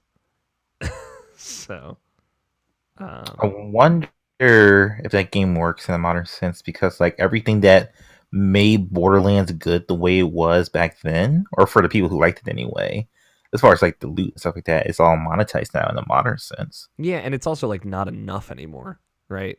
We have Mhm. 20 million guns. Congratulations. Like, okay, cool. Like, people have been procedurally generating stuff like that for a while now. Like, Borderlands was the first to do it, and that's cool. Loot shooter, awesome. Obviously, I just talked for 40 minutes about the Division earlier in this episode, but it's just, like the game is different now. There are raids and end game and post game. Like, that wasn't a part of Borderlands. Borderlands was like, all right, I play for 20 hours from level 1 to level 50 with my friends, and then it's over. That's just not how that works anymore. That's not how a game like that works. So if they were to put a game like that out today, does that work? Maybe, maybe not. I would bet like people who like Borderlands would probably still like it, but I think if they're not incorporating like the evolving quests or end game or post game, like I hit level cap, what do I do next type stuff, then what is there? That being said, I would love to see Borderlands take on like a raid or 6-player multiplayer or like even competitive multiplayer, which Borderlands has never had, Yeah, like what Borderlands 2 lasted for like what 2 or 3 years, and that's because like all these all DLC expansions, Yeah, exactly. And those were like, I play these missions front to back and I explore this new area and there are quest givers type thing, like more traditional RPG type things versus like what Destiny is trying to do, where it's like I'm doing daily quests and I'm doing weekly quests and then I'm building up and I'm slowly raising my like loot level past my level cap, where like Borderlands expansions were adding like extending the level cap, like super traditional type stuff. But to be fair, like Borderlands 2 came out in like what, 2011? It's been like 8 years. Borderlands 2? Borderlands 2. When was that? Borderlands 2 came out 2012. Okay, was close. It's still 7 years, like totally different. And like pre-sequel came out like what, 2013, right? But like Something like that. who cares, It came out when the next gen consoles were out. Yeah. But no one wanted to play that. Yeah, 2013 or 2014 then. I think it was probably March of like 2014. That sounds right. And that was like a smaller thing, to be fair, but yeah. I don't know. Like, somebody threw out the idea of Borderlands Battle Royale, right? Like, easy. Procedurally generated guns on the map. Every game is different. Every gun you get in every game is different. Very cool, modern thing. But there's never been competitive multiplayer in Borderlands before. So, like, yeah, I like, it's been a while. They've had a lot of time to think about it. They've seen things that have changed. So there's totally room for Gearbox to adapt, and they've clearly been working on this game for a very long time. Like, it's one of the worst kept secrets in the industry for sure. I just don't know what that game looks like, Yeah, that's a good conversation piece. Like the thing is, like, I don't really know enough about Borderlands to really talk about it. Mm-hmm. But like I would like to know people who like actually are into those games and just like what would they want in a modern context for after like playing games like Destiny and Division and even Anthem. Like, how does that game exist in this modern age, and like can it still be like the same type of game? Because like I said, like everything that made the those old games, or at least I believe made those old games unique, is like monetized now. So yeah, is it like going to be a monetized to hell game, or is it like, does it have to be something completely new, like with a battle royale or something like that, for it to be like to keep intact what that game can truly be? I don't know. Even Borderlands 2 had like a very early iteration of like what loot boxes were, because you would get, remember those keys that you could buy? Mm-hmm. You could buy gold keys and go to this chest once a day, and it would give you a legendary weapon, right? Yeah, they would tweet it out like every day. Yeah, Randy Pitchford's like tweeting out free Xbox keys over and over and over again throughout the day. But like people were paying money for those, I imagine. So at some point, and that was like pre-loot box. So I don't know. It's like the Borderlands had such an impact on how a lot of these games are, but like it is now so archaic. So it's like how do you come back and adapt from that? Is it an MMO? Like, is it just straight up an MMO? Does it have competitive multiplayer? Does it have battle royale? Does it have raids? Does it have endgame? Do you want that? If you like Borderlands, do you want that? I don't know. I've never played Borderlands really, so Well, you played Borderlands 2, right? I played a little bit, yeah. Yeah, like couldn't it basically just be Apex Legends that look more of a story? Like what? Like battle royale wise? Yeah, I guess. I guess, yeah. Like I mean, there are multiple characters. They each have their own kind of character ability. But the thing about Borderlands is like all those characters have skill trees that you're leveling up as you level up. So that's not something that could happen in Apex Legends unless this is a wild thought. What if they like took and I'm almost trepidatious to put this idea into the ether, but like you take a MOBA and you take Battle Royale and you just combine the two, right? Like it's just Battle Royale with creeps, but you kill creeps, you get experience, and you level up throughout a Battle Royale, and you die and you start all over again. I think that could be really fucking cool. And that would be very Borderlands too. Okay, like let's say this then. I like this conversation a lot. Yeah. What Borderlands 3 just says fuck it and just be, like Borderlands 3, just be Borderlands again, pretty much be Borderlands 2 with Borderlands 3. Like, would that game be successful? Because that's kind of what people want who like those games. So like, and it would be like sort of different. It'd be arcade, but it'd be different from what we have right now as far as like the standard of what loot shooters is right now. So like could that work? I think totally, yeah. They Absolutely. could do it one last time. Yeah, that's exactly what I was gonna say, Scott. They got one of those. It's like and here's like the basic deal for that one. It's buy it, and this is going to be the one where people buy it, and they said, you know what, I'm out. Yeah, this is Far Cry 4. This is like, all right, y'all did it again. I'm having a good time, but this is it. Okay. I think half the people don't even say that. Yeah, I think people will play it and then they just stop playing it, but they bought it because it's Right. video games. Like on the idea that it was what they were getting before, they would buy it, knowing that it was what they were getting before. Yeah, But they would play it, and then they'd realize after the fact, later, you know what? Nah. yeah, that's exactly how I feel about it. Okay. But yeah, I don't know. I like the thing here is like Borderlands 1 and 2, extremely successful games. Millions of units sold, totally turned Gearbox around from what I understand. Like, I don't know if they were in a bad spot, but like they blew up after that, right? And they started publishing games and stuff like that after the fact. So I think at the very minimum, a Borderlands 3, if it's just Borderlands again, would do totally fine. But I think it would be kind of a bummer if that's all they did. Sure. And I think if we've legitimately been waiting 5 years since pre-sequel, which was this, keep that in mind. Pre-sequel is exactly, we did it again on the moon. And it's enough time that they can maybe get away with it again, but it's enough time that they should be able to think of it and execute on something more elaborate and better. So that's my feeling. That was an interesting Who knew you could have an interesting conversation about Borderlands? Because I certainly didn't think so. But yeah, Scott, I think the big killer here is that it has all the microtransactions in it. Yeah, And that it's like that. yeah, And there's games that have that, but give you more for it. yeah. I don't know. I don't know if that's a thing where it's like maybe like Assassin's Creed Odyssey, where it's like buried in a menu, but it's kind of scummy that it's there, or if it's like like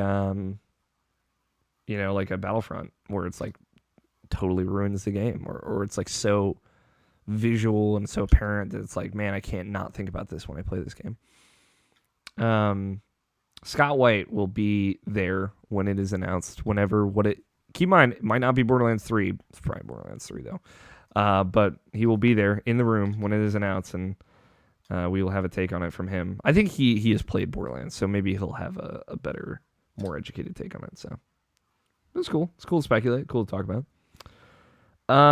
That's it for news. We didn't end up getting any questions. I did solicit them a little late. That's my bad. But We have any other questions from last week?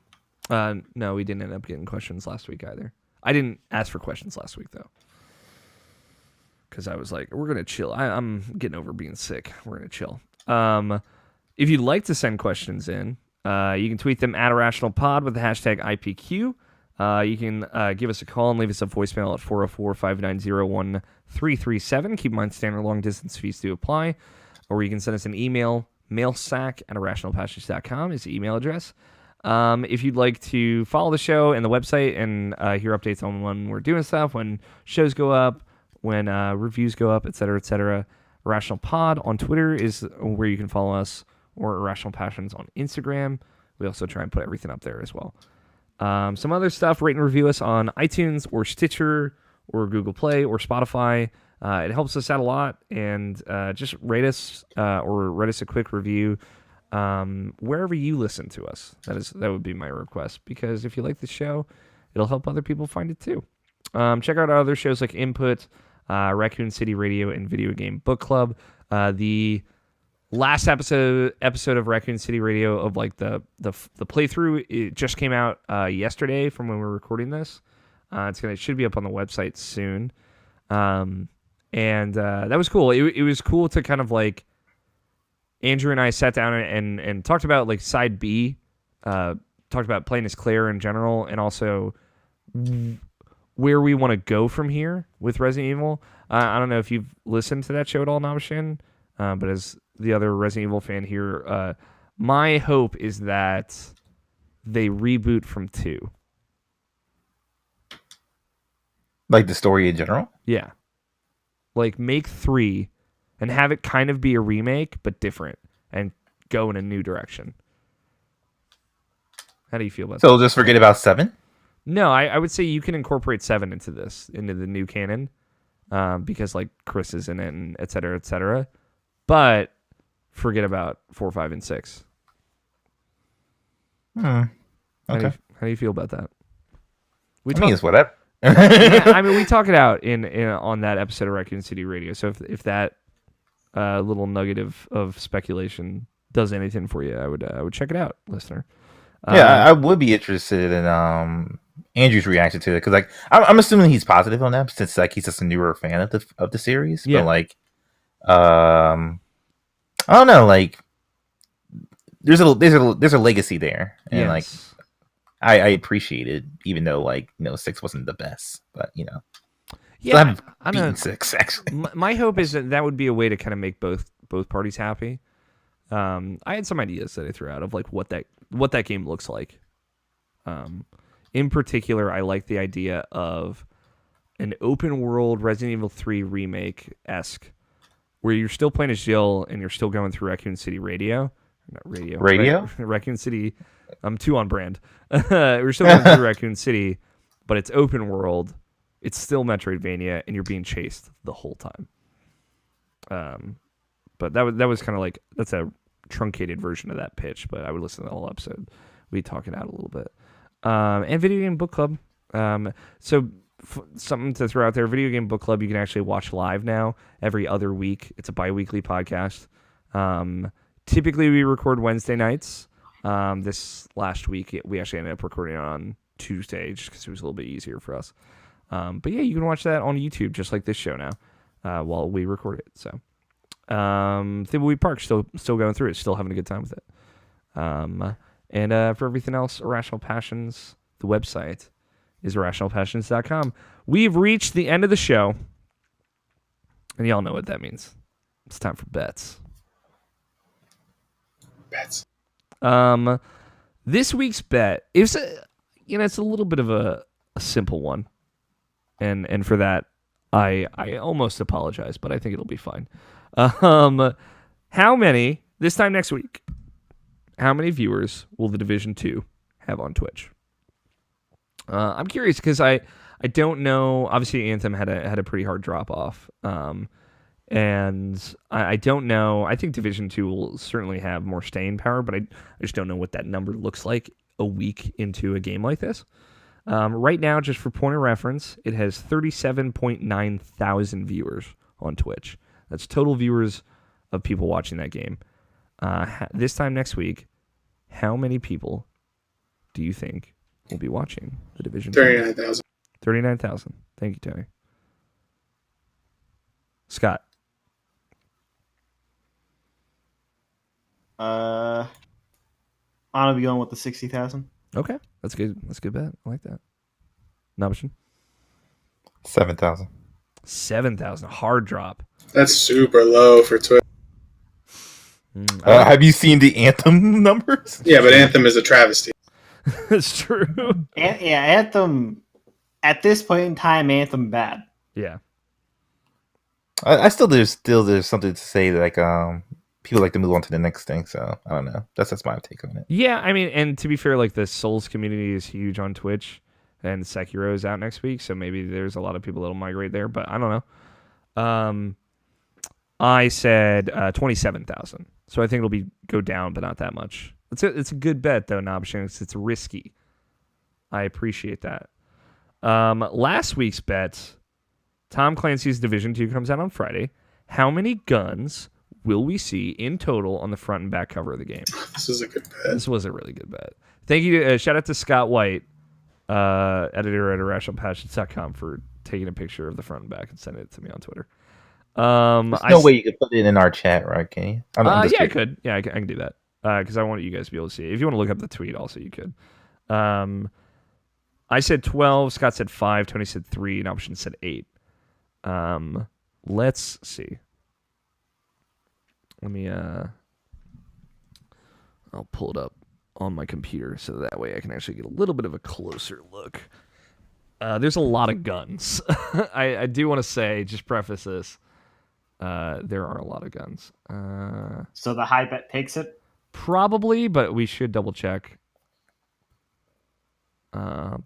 All right, there's the link to the tweets, an option for the back. So on the front, we've got a man with a crossbow. He has a lot of guns. We have a man with a sniper rifle, a man with a crossbow, a bow gun. Across the bow. But he also has a shotgun on his back. And then a woman with a grenade launcher and also a shotgun on her back. So that she has a sidearm too. Oh, she does, and the one guy on the right has some kind of rifle on his back as well. No visible sidearm though. So that is 7 guns on the front cover. Just for point of reference. There's a lot of guns actually. If you really think about it, that's a lot of guns. On the back here, 2. Don't see a pistol there. 3, 4, 5. Oh man, all those guys are holding guns. 6, Yeah. 8. I can't really see the ones in the background, so I won't count them. Yeah, that's fine. 9, 10. The one on the right, 11. definitely has a gun. The one way in the back. Yeah. I count 11 on the back. Okay. Which is probably a little low, honestly. This is a good bet. I imagine this is Bossman. Every time he does one of these, just kind of like just pouring it over with a magnifying glass. Yeah. I mean, we're in like 18 plus gun territory at least, so. Mm-hmm. Which means I won. I did it. I won a bet finally. Hooray! Huzzah! Although I did win last week as well. Hooray! Because that the 4x one, that was good. That was a good bet too. Which means team about to bust a bet just tied it up to 3 points now. Hell yeah, Tony. Easy. Team doubling down, still at 3 points, and the Norders still at 3 points. I guess that means I've earned the final word, the right and responsibility of such. I would say, as a final thought to put out here, we talked about a lot of stuff this week. I'm really thinking about it. I would say, I think it's easy to write off a new platform just as like another thing to sink $400 to $500 into. Just like if Microsoft announces another Xbox this year to either release this year or release next year, who knows? It's like, oh man, like another thing that I have to spend hundreds of dollars on, like even more so than games themselves, which are already in a weird spot where you should probably wait to see like how that game looks a few months from now. Like a console for sure. Like think about like PS4 Pro, Xbox One X. Those were just not even a part of the conversation when those consoles launched in 2013 and were announced in 2013. If Google does happen to announce a console and maybe announce and it's set to launch this year, it doesn't mean you have to drop everything to be a part of that conversation, especially when it's somebody that we don't know anything about as a game developer, publisher, or platform manufacturer. Obviously, Google's made hardware before, but so I would say, you know, don't jump right into the fire of fuck this new console. Like, I don't want another thing, but don't write it off completely either. Just give it some time. Let it breathe. That is what I'll say. I know it's a little safe, but it's important to remind ourselves of that because we haven't been in this situation since like fucking 2001 when the Xbox was announced. When the Xbox original was announced. That we've reached the end of the show. Thank you guys for sticking through. Thanks for joining us, Scott. I'm glad that you could still make it. I'm excited to talk about Kingdom Hearts with you in a minute. Thank you to Danny Wiesner for our opening music of Two Player Co-op and our closing music of The World Is Saved. Thank you everyone who listened or checked out Mike's review or checked out Irrational Passions or helped support us at all in the last few months. We've been trying a lot of new stuff and it seems people have been digging it. And thank you three. Thank you, Scott. Thank you, Tony. Thank you, Nabishin. I love you guys. Big hugs all the way around. I've been your host, Alex Emiel. Play your games. Stay irrational. We will talk to you all next week. Titles. Titless. We got some titles. We have The Apocalypse and Me, Big Pack, Sir Jam, ABB, Always Be Boost. That's very good. I Could Be Convinced, A Sale on Fun, and Xbox is a platform, not a console. I Can Be Convinced is like a top 3 like Tony catchphrase for me. It's true. I'm just throwing that out there. Like that is a thing that you say. You don't say it like all the time, but like when it comes up, I Can Be Convinced. I love it. I love it. It's true every time. It is true every time. You are an open-minded fellow. When you say you could be convinced, you mean it. You got to put up an argument. Put up or shut up, you know. What do you like, Tony? Yeah, I'm down. I Can Be Convinced to put that as the title. Too easy. Option, what do you like? I Could Be Convinced or a BB. Could you be? Could you be? Scott, what do you like?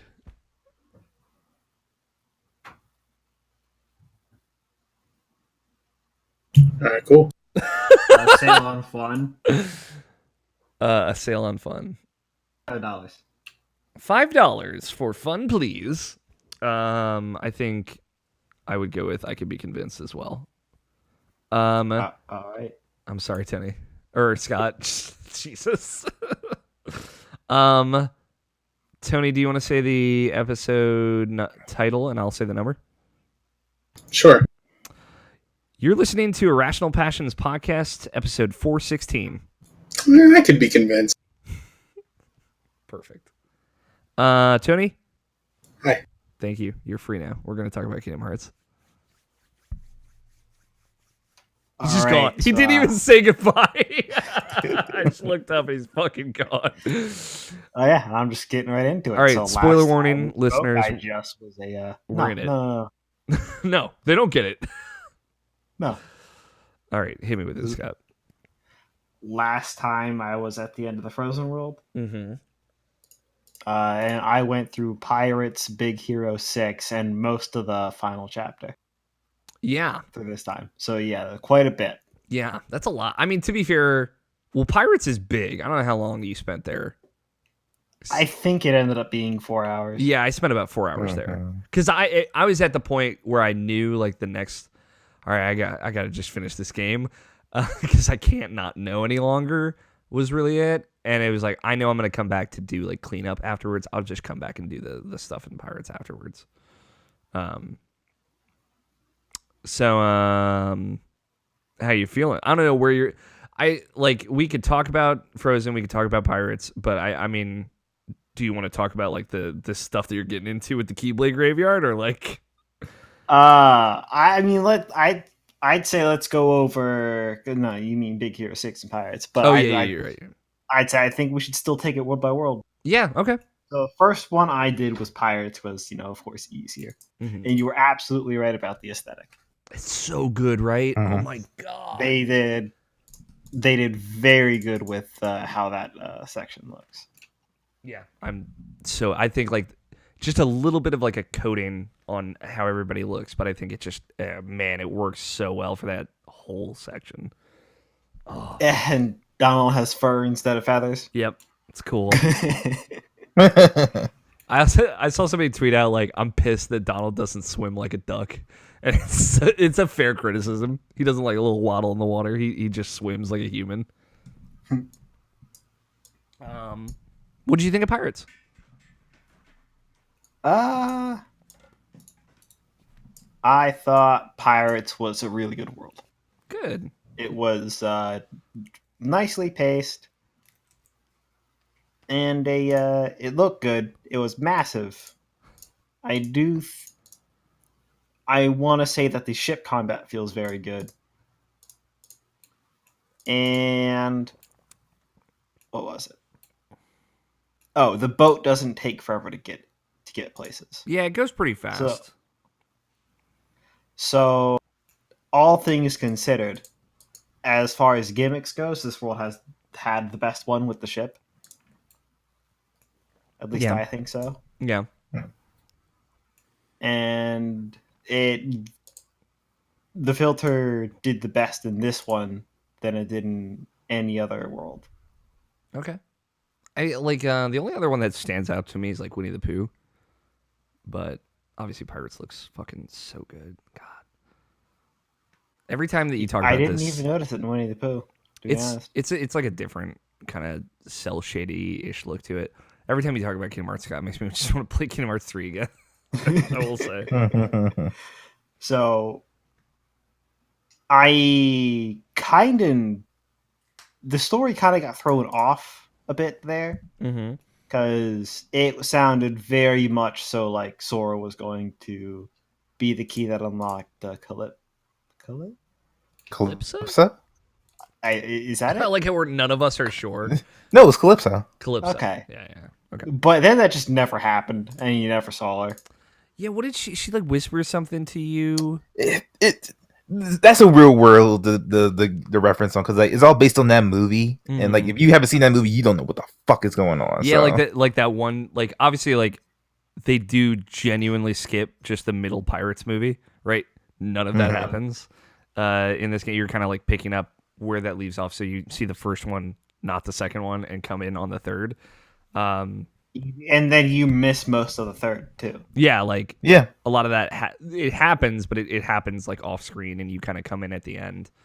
Like Will Turner gets stabbed and he becomes the captain of the Flying Dutchman. You don't get the context of why. Yeah. But that's just something that just happens in that game. Yeah, I think that's true. Like the Big Hero 6 world too, of like, they do a little bit of like, hey, we're Big Hero 6, and they kind of reference like Hero's brother and stuff, but like they don't really talk about any of what happened. They're just like, oh, the microbots are back. That was the whole thing. It's like, all right, like okay. That one was better paced than this one, though. Yeah, and that one's like because it definitely happened after, and they told you what you needed to know. Yeah, in terms of what was happening, because this was definitely after the story. You weren't skipping anything because it was an entirely new story on top of what you were doing. Yeah, what the thing like I love the Pirates world. Like, I think it is kind of a mess as far as like how it's telling the story of Pirates 3. Oh, 100%. But I kind of love it more for that. Like they include the scene where the fucking British officer guy gets like executed in his ship, which is like they totally could have not included that scene. But it's there at the end. It's like, why is, like, of the scenes you chose to incorporate from the movie, like, this is one of them for no fucking reason. It's like pitch black. It's super dark. This dude's getting murdered, and like pirates are like executing him as a collective. It's like, this is pretty dark. But like, I guess like this is the scene that we're gonna include. It's one of the few scenes from On Stranger Tides that I actually fucking remember. So I was just, it's weird. I love it though. Yeah. Other than that, I am also currently bummed out that I've gotten this far into the game. It looks I don't have Oblivion or Oathkeeper. Yep. Hey, they're not in the game. I'll tell you right now. Yeah, I figured. I figured the only one left in the game is to get is Ultima. Yeah. To be fair, Ultima weapon, fucking dope. I bet. It's not But too hard to get. the Either. Oblivion blade was the blade I used all the time. I know, man. I feel you. It is, Best you know, Keyblade. it is weird to have a Kingdom Hearts game without them in it. But Like Final Fantasy. yeah. Also, there's no Final Fantasy characters in this game. What are you talking about? They got Verum Rex in there. It's yeah. Again, like even though they're like, we're gonna streamline this, we're gonna still work in some Final Fantasy bullshit. Don't you worry about it. Which, as it turns out, might be a project that they're heavily interested in making a real thing. Yeah. I'd be down. Yeah. That's fair to say. So Pirates World. Big Hero 6 World, they Big Hero did the 6 World. storytelling a lot better. Yeah. I kind of wish you got Glide at Pirates so you could, one, go around without the boat if you really wanted to. Yep. If you really wanted to. And two, so you could glide in the Big Hero 6 World because that is a big city. Yeah, I think. Do you get Glide in the Keyblade Graveyard too? It's You like get Glide after the first fight in the Keyblade Graveyard. yeah. So it would have been more appropriate to put it in the Big Hero 6 World.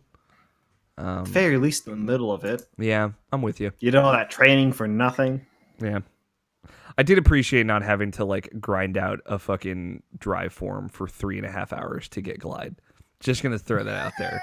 Like, I'll do it every single fucking time I play that game. Yeah, I mean, honestly, it puts Glide in the same spot that you would have had it before because you get Final Form too late. Yeah, exactly. Yeah.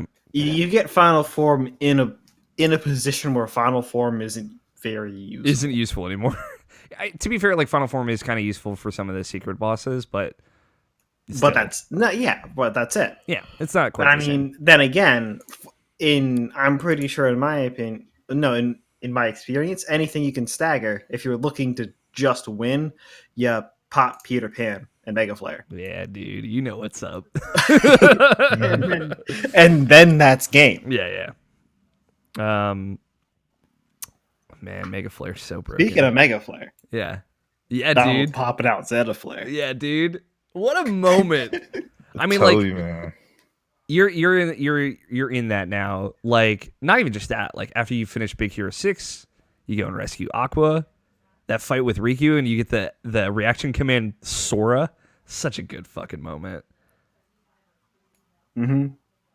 Oh, right. Yeah, That happened. We got way ahead of ourselves. Yeah, with the dude. Keyblade Graveyard. Yeah, so I got some real issues with that final act of the game. really? Okay. I figured it was First, gonna go. first and foremost, Mm-hmm. not playing Sora is bad. Okay. There's not a lot of sections where you don't play Sora. To be fair. There's only two, but it's Yeah. bad. Really, you didn't like playing as Aqua? No, Okay. she was the worst. Okay. And Fair it's enough. it's not like the best way to put it is how she's supposed to feel in Birth by Sleep. Yeah.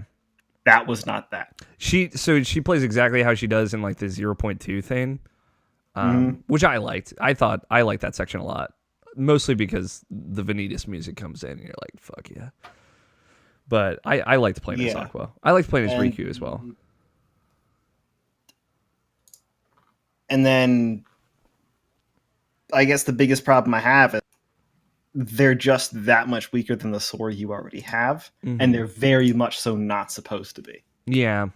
That's fair. Like in every aspect, it's okay. I'm soloing Aqua as Sora, and this is a non-issue. I don't think I used Cure in that fight. Mm-hmm. And And as Vanitas, it's that was a. I think I died once on that fight, and then I got the timing of the block down because Aqua's dodge is a bit odd. yeah, it's a different window. Right. So, same with the block, but it was much easier to block his fire jump move than to dodge. Yeah. And for me, like the thing that just was a little annoying about those scenes was like the shortcut commands were totally different. But like obviously that's a very minor complaint, but okay, that's fair. Like, you know, I really like those sections, but I get you. How did you? So, and the whole thing is, I go back to fight Vanitas and what is it? It's Vanitas and Terra. Yeah, I think Vanitas, Xehanort, Terra, and there's one more. Maybe it's Braig, Zigbar, whatever his. No. He's with a different. Oh thing. yeah, you're with it. Or maybe he's. Maybe he's not. I feel like because they try and kind of group them together. They do group them together, and I Riku. Kinda. Yeah, it's evil. Riku. I think Braig is with Riku. Yeah. So I think it was just those two, and then you're with Aqua. And then. Yeah. I think you might actually be right. So, and then they're a cakewalk. Yeah, straight up. Very different feel to that fight. I'll ask you this: how do you feel about like narratively the stuff that's going on in this final act? Like, I think that's more of a mess in the Pirates world. Okay, and it's just a few. It's just a few things, really, because it's so initially you lose, and like one boy, I could solo that Dark Swarm. Oh man, I hate fighting that. With how the game plays out, with how easy the game is, and essentially what you have at your disposal, that fight was easy for me when I got to it. Okay. So, and it's like I could kind of just not, with the tools that I have. The first time you saw it was harder. Yeah, I'll put it that way. Yeah. So that's why it's an odd story beat. Yeah. And that's why I think it doesn't fit. Yeah, I mean, my feeling on that is it could have been anything. It was whatever fight right, that and they needed. That's not the main issue with it that I have. It is the terraform coming in, and I know how it's supposed to canonically be, but it never explains how that version of Terra is there. And then, oh boy, he is actually now a Heartless at the end of the Terra fight. So it's just because they're all like pulled out of time. I mean, we don't necessarily need to sit here and explain this. It's just going to sound stupid anyway. But he's being pulled out of time into the body of a replica.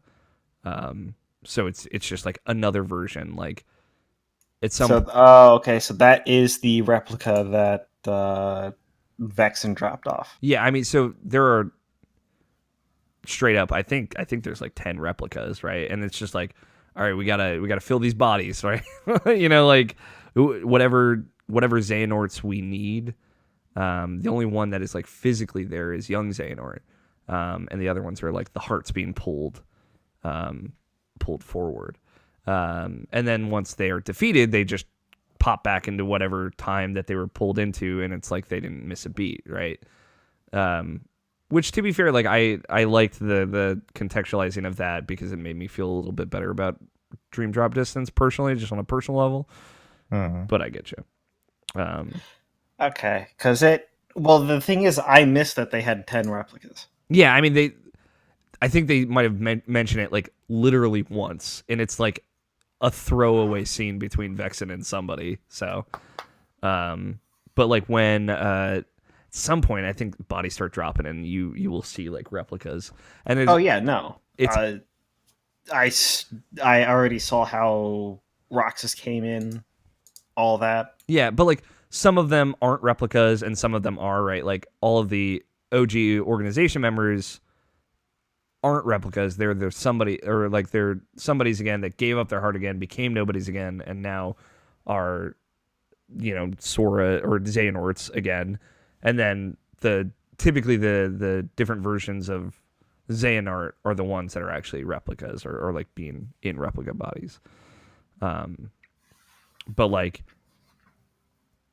some things they, like Shion just kind of shows up, right? Like assumingly that was something pulled out of time as well, but they don't necessarily explain that.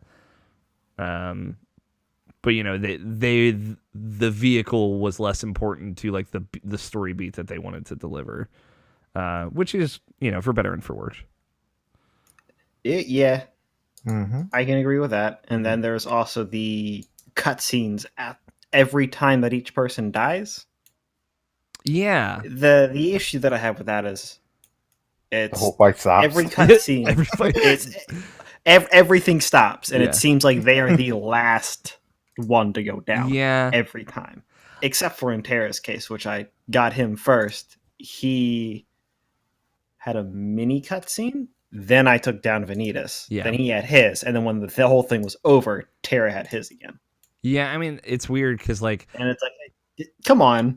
I think my theory is like they knew it was either going to be a thing where you liked the story that you were getting so much that you didn't care how weird it was, or it didn't work, right? It was like, all right. And I'm in the camp of like I was so into it of like getting these kind of final goodbye moments with all the characters. They could have kind of done them back to back at the end, right?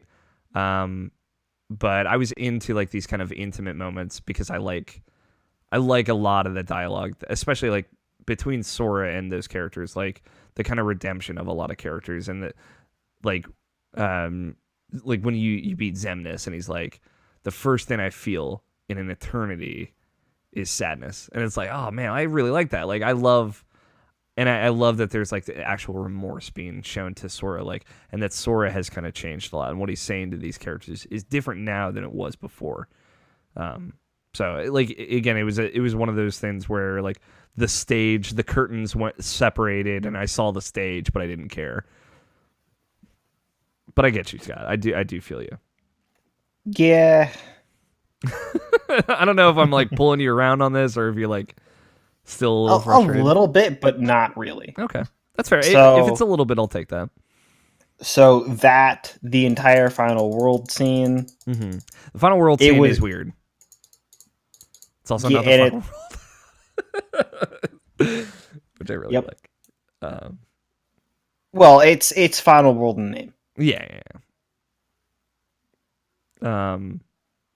Other than that, Where are you at? Like, where's that save point? 'Cause I I forget. just went ahead and I beat the 3 Xehanorts. Okay, cool. So you're And as you get to that actual past world, yeah. there's a save point right there. You're totally right. I forgot about that. Skyline So- Column, baby. God, that's so epic. I'm just remembering. Yeah, finding dude, the I three know. stars at the same time. And I'm gonna say the biggest issue I'm gonna have with that scene right before you go in there is I'm gonna one shot Xehanort, and it's like, Yeah, I mean, I'm sure it's probably going to be an easier fight, for you. It wasn't horrendously difficult for me, so like I'm not going to sit here and pretend like it might surprise you. There's just stuff that you might not expect in that last fight, that I thought was cool. So probably. Oh, the other two things that I have a kind of an issue with is they never really acknowledged before that, hey, you get different keyblades. That is canonically a thing that happens. As in, like, every time your keyblade keychains or keychain changes, or every time you would go into drive form, Yeah, you would. that's not something that they would essentially acknowledge. Yeah, And they went ham on embracing it this time. And Yeah. I gotta say, I don't think it worked. yeah, that's fair.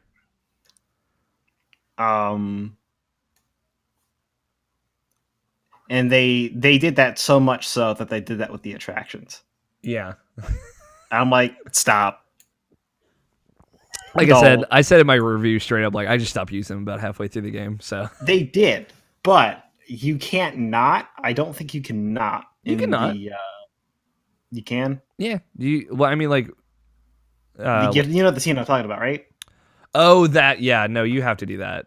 Yeah, that's what I thought. But to be fair, like I like the train, and you only use it twice in the whole game. Like I thought it was cool too. Okay. But it's like, come on. All the other attractions kind of bring down the train, which is a little bit of a bummer. I'm with you. I forgot. I totally forgot about that You can't train. tell me the train is definitely a thing and that the pirate ship or the blaster isn't. Yeah, right? like listen, you're allowed to pull in dumb shit and then never acknowledge it in the story. You're allowed to do that. This is totally You've fair. done it before, you can do it again. Yeah. Yeah, you're right. I want to write like Scott's review of Kingdom Hearts 3. You can't tell me the train is real and the ship isn't. That's very good. Yeah, it's absolutely 100% fair, Scott. So it's a bunch of small stuff like that, but I think like so it's all in all these smaller bits kind of ruin the pacing. Mm-hmm. And then they as well as kind of how the whole game plays out, because when you're at the end of that one world, it feels like you're at the end of Big Hero 6. Mm-hmm. It feels like you're halfway done the game. Yeah. At more than a third of the way through, it feels like you're halfway done the game. Yeah. And now it fully goes ahead and brings that pacing all the way to the full end. And it doesn't feel like I have 5 hours left. And it kind of brings everything together very nicely. Mm-hmm. But it's one of those things where it's in 2.9, you should have gotten most of your strength back. Yeah. And at the end of the section 1, you should have gone to rescue Aqua. Yeah. And then you should have found those two. Stuff like that. Yeah, no, I'm with you. I've had some of the same thoughts as well. It's one of those things like I love how this game is paced just for me because I liked, especially like playing it the first time. Like I liked being along for the ride. You know, I liked going through the Disney. I liked playing a Kingdom Hearts game again. Weirdly enough, like it is like people. No, I thought the game was going to be my favorite Kingdom Hearts game up until the final act. Mm-hmm. And that's, to be fair, like I think that's kind of like I thought it might go that way for you. A lot of I think I'm more in a spot to like kind of give it a little bit of leeway, and I think you're more critical, Scott, for the better. Like, so I'm with you. Like I totally understand where you're coming from. That's why I've been really fucking curious to see like what you think of the final act, because it's like you kind of once you get through that Big Hero 6 world and you get into like what is clearly the final act of the game, I think you have like a retroactive understanding of like what everything leading up to it was, like how it was paced, and because you're still, I feel like once you get there the first time, you're still kind of expecting Sephiroth to fucking show up or something, and it just never is going to happen. So I think I can kind of understand that. Yeah. But no, there was nothing there that I really expected to happen. Mm-hmm. That didn't happen, or wasn't the Oathkeeper and the Oblivion Keyblade. Because I mean, like, come on, it's the only reasoning that I can pull out of now is that those are now Roxas Keyblades. Yeah. And fuck you, those are Sora's first. That's fair. I'll ask you this though, just because I know you kind of talking about more your nitpicks. How do you feel about like how they're clearly kind of wrapping up these stories? Like they are paying off on all these things. Like the fucking Union Cross moment, right, is like this big payoff in this fucking mobile game, right? That like wasn't a huge deal for me. That's the thing. I don't think it was a massive payoff. For people that play that game, from what I understand, that was a big fucking deal. I thought it was a cool payoff also from outside looking in. I mean, I guess it would kind of depend, because to me it kind of looked like you were getting some screen names from Union Cross in there. Yeah, you were. It was like How did you get your name in there? it was a contest that they did. I thought you had to beat the game. No, they did a contest of some kind. I think that involved beating the game, but like Okay. if it was like you'll get your name in Kingdom Hearts 3. It wasn't like they didn't explain how it was going to be implemented. And I think it's like 500 plus people that won and were in there. Matt from the Three Best Friends podcast would know this better than I do. This is just off the top of my dome. Yeah, no, because a big issue with this game so far is it's how can we fit everything that we've expanded into one game? Mm-hmm. And it's like, well, you could make it longer, but they didn't. Yeah. And it's I understand that it's hey, this is that one game for the fans that if you've dropped off by now, we're not ever getting you back. Mm-hmm. Mm-hmm. But to me, it seems like they fumbled the final act. Okay. It's because it's even in the voice acting execution, the stuff in the earlier games, the earlier part of the game was better. I don't agree with that, but I you know, I really want to. I mean, I want you to finish it. Obviously, you're so close. I want to pick your brain about a couple of like. You're playing on proud mode, right? So you should. I think by Stop playing on the proud mode. You're right. I know. It's stupid. Well, it's like if I were to play on standard to just get through it, I think I would have said no at this point, because like we haven't even gotten into how I feel mechanically about the game so far. Mm-hmm. Now, we touched on it earlier because they did what I really thought they wouldn't, and it was they start you off essentially with everything. Yeah. There is effectively two things you get throughout the game as far as Keyblade attacks goes that make a difference in how you and essentially what happens. Because even the different finishes you get don't really change anything. Yeah, because like for example, it's the two things that I'm talking about is sweeping edge and falling something. Falling star. That's all right. No, yeah, it's basically you throw them up into the air and then you throw them back down. Yeah, the different like the circle and square out of like certain attack commands. Mm-hmm. And like that, as far as variety goes, like I'm fine with that, but it's where's sliding dash? Where is that? Where are the two moves that I need to close in on people from a distance? Yeah, or like a spiral attack, the aerial one. Or where's my weird aerial attacks that are sometimes useful? Yeah. where's that weird thing? I fucking love you, Scott.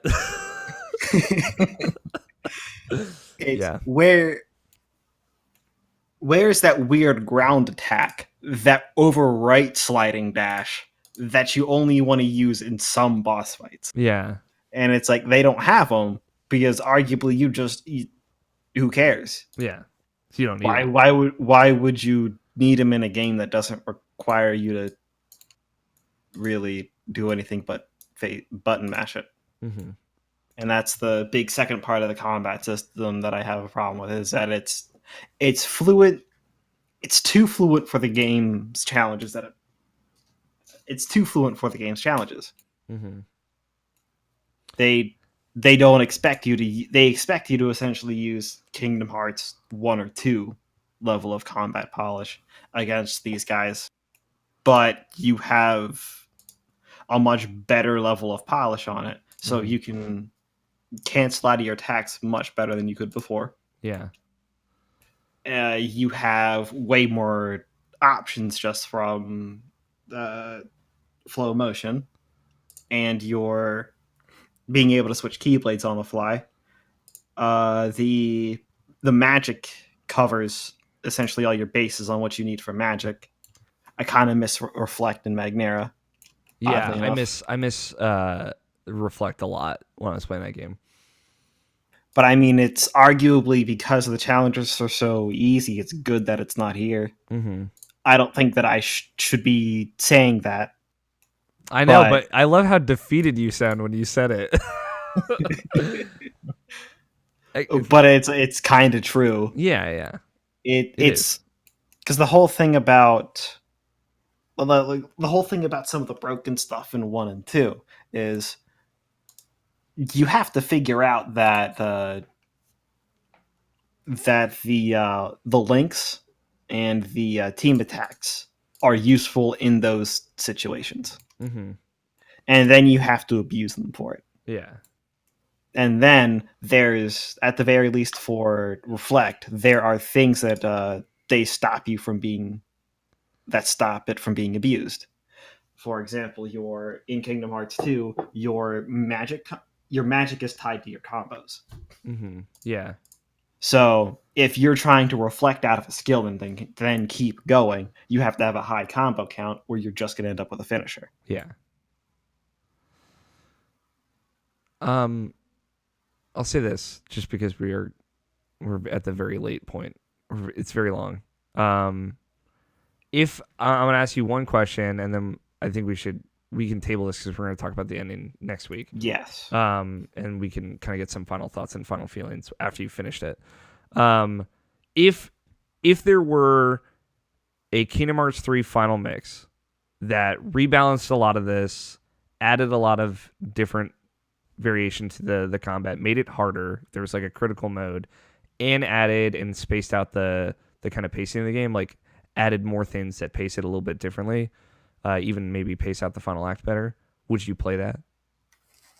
Yeah. I want, at this point, I think the final act was a mess enough that it looks like they wanted to do 3 different things at the time that they made it. Mm-hmm. But they essentially ran out of time to essentially fix everything up, so they had to pull in ideas that they dropped later that would still kind of make a lot of sense to put in. Mm-hmm. Interesting. Because I know that's not necessarily your thing. Like, I had to bend your arm back to get you to play Final Mix 1 too. So yeah, no, I'd pick up Final 2 Mix. Same thing. I pick up Final Mix 3. Okay. For for the critical mode alone, I think. Okay. Because this was a story ride game on Brown mode. Yeah. Okay. And I want to see if the combat is as fluid as I think it is when I'm actually being challenged. Okay. Interesting. I'm there with you. It's obviously now I'm more positive on this game than you are, Scott, but I really do appreciate this perspective. I don't know. It's up until the final act. This was looking to be my favorite Final Fantasy Kingdom Hearts game. And Final Fantasy. No, yeah, you're right. It's just like I love the final act of this game. I wouldn't change a goddamn thing about it. At the end of the day, there's so much I'd change. But like, I do get it. You know, I appreciate that. I really do. I don't know if you're in a similar boat. Yeah, going on about other harps that I've kind of heard along the way. It's the not enough story kind of thing that's been going around. Mm-hmm. I think that probably's died out by now. I haven't kept up with it. It's people aren't necessarily talking so much about Kingdom Hearts 3 anymore, but yeah. But that's where you're at. No. Okay. It's like the only thing I can think of is they had too much to tell in too short. They gave themselves too short time to tell it. Mm-hmm. And they told it. It's all there. It's just a little crammed. Just might not be what everybody wanted out of it. That is 100% fair. All right, so I'm gonna call it. I know, Scott. There's many more Kingdom Hearts things to say, but we're gonna wrap it. Thanks everybody for listening. I hope people enjoy this. Some Kingdom Hearts fans out there are enjoying this. Christians listening like way into it, but that's the end. I'm excited to hear your final thoughts next week, Scott. Bye, everybody. Yep.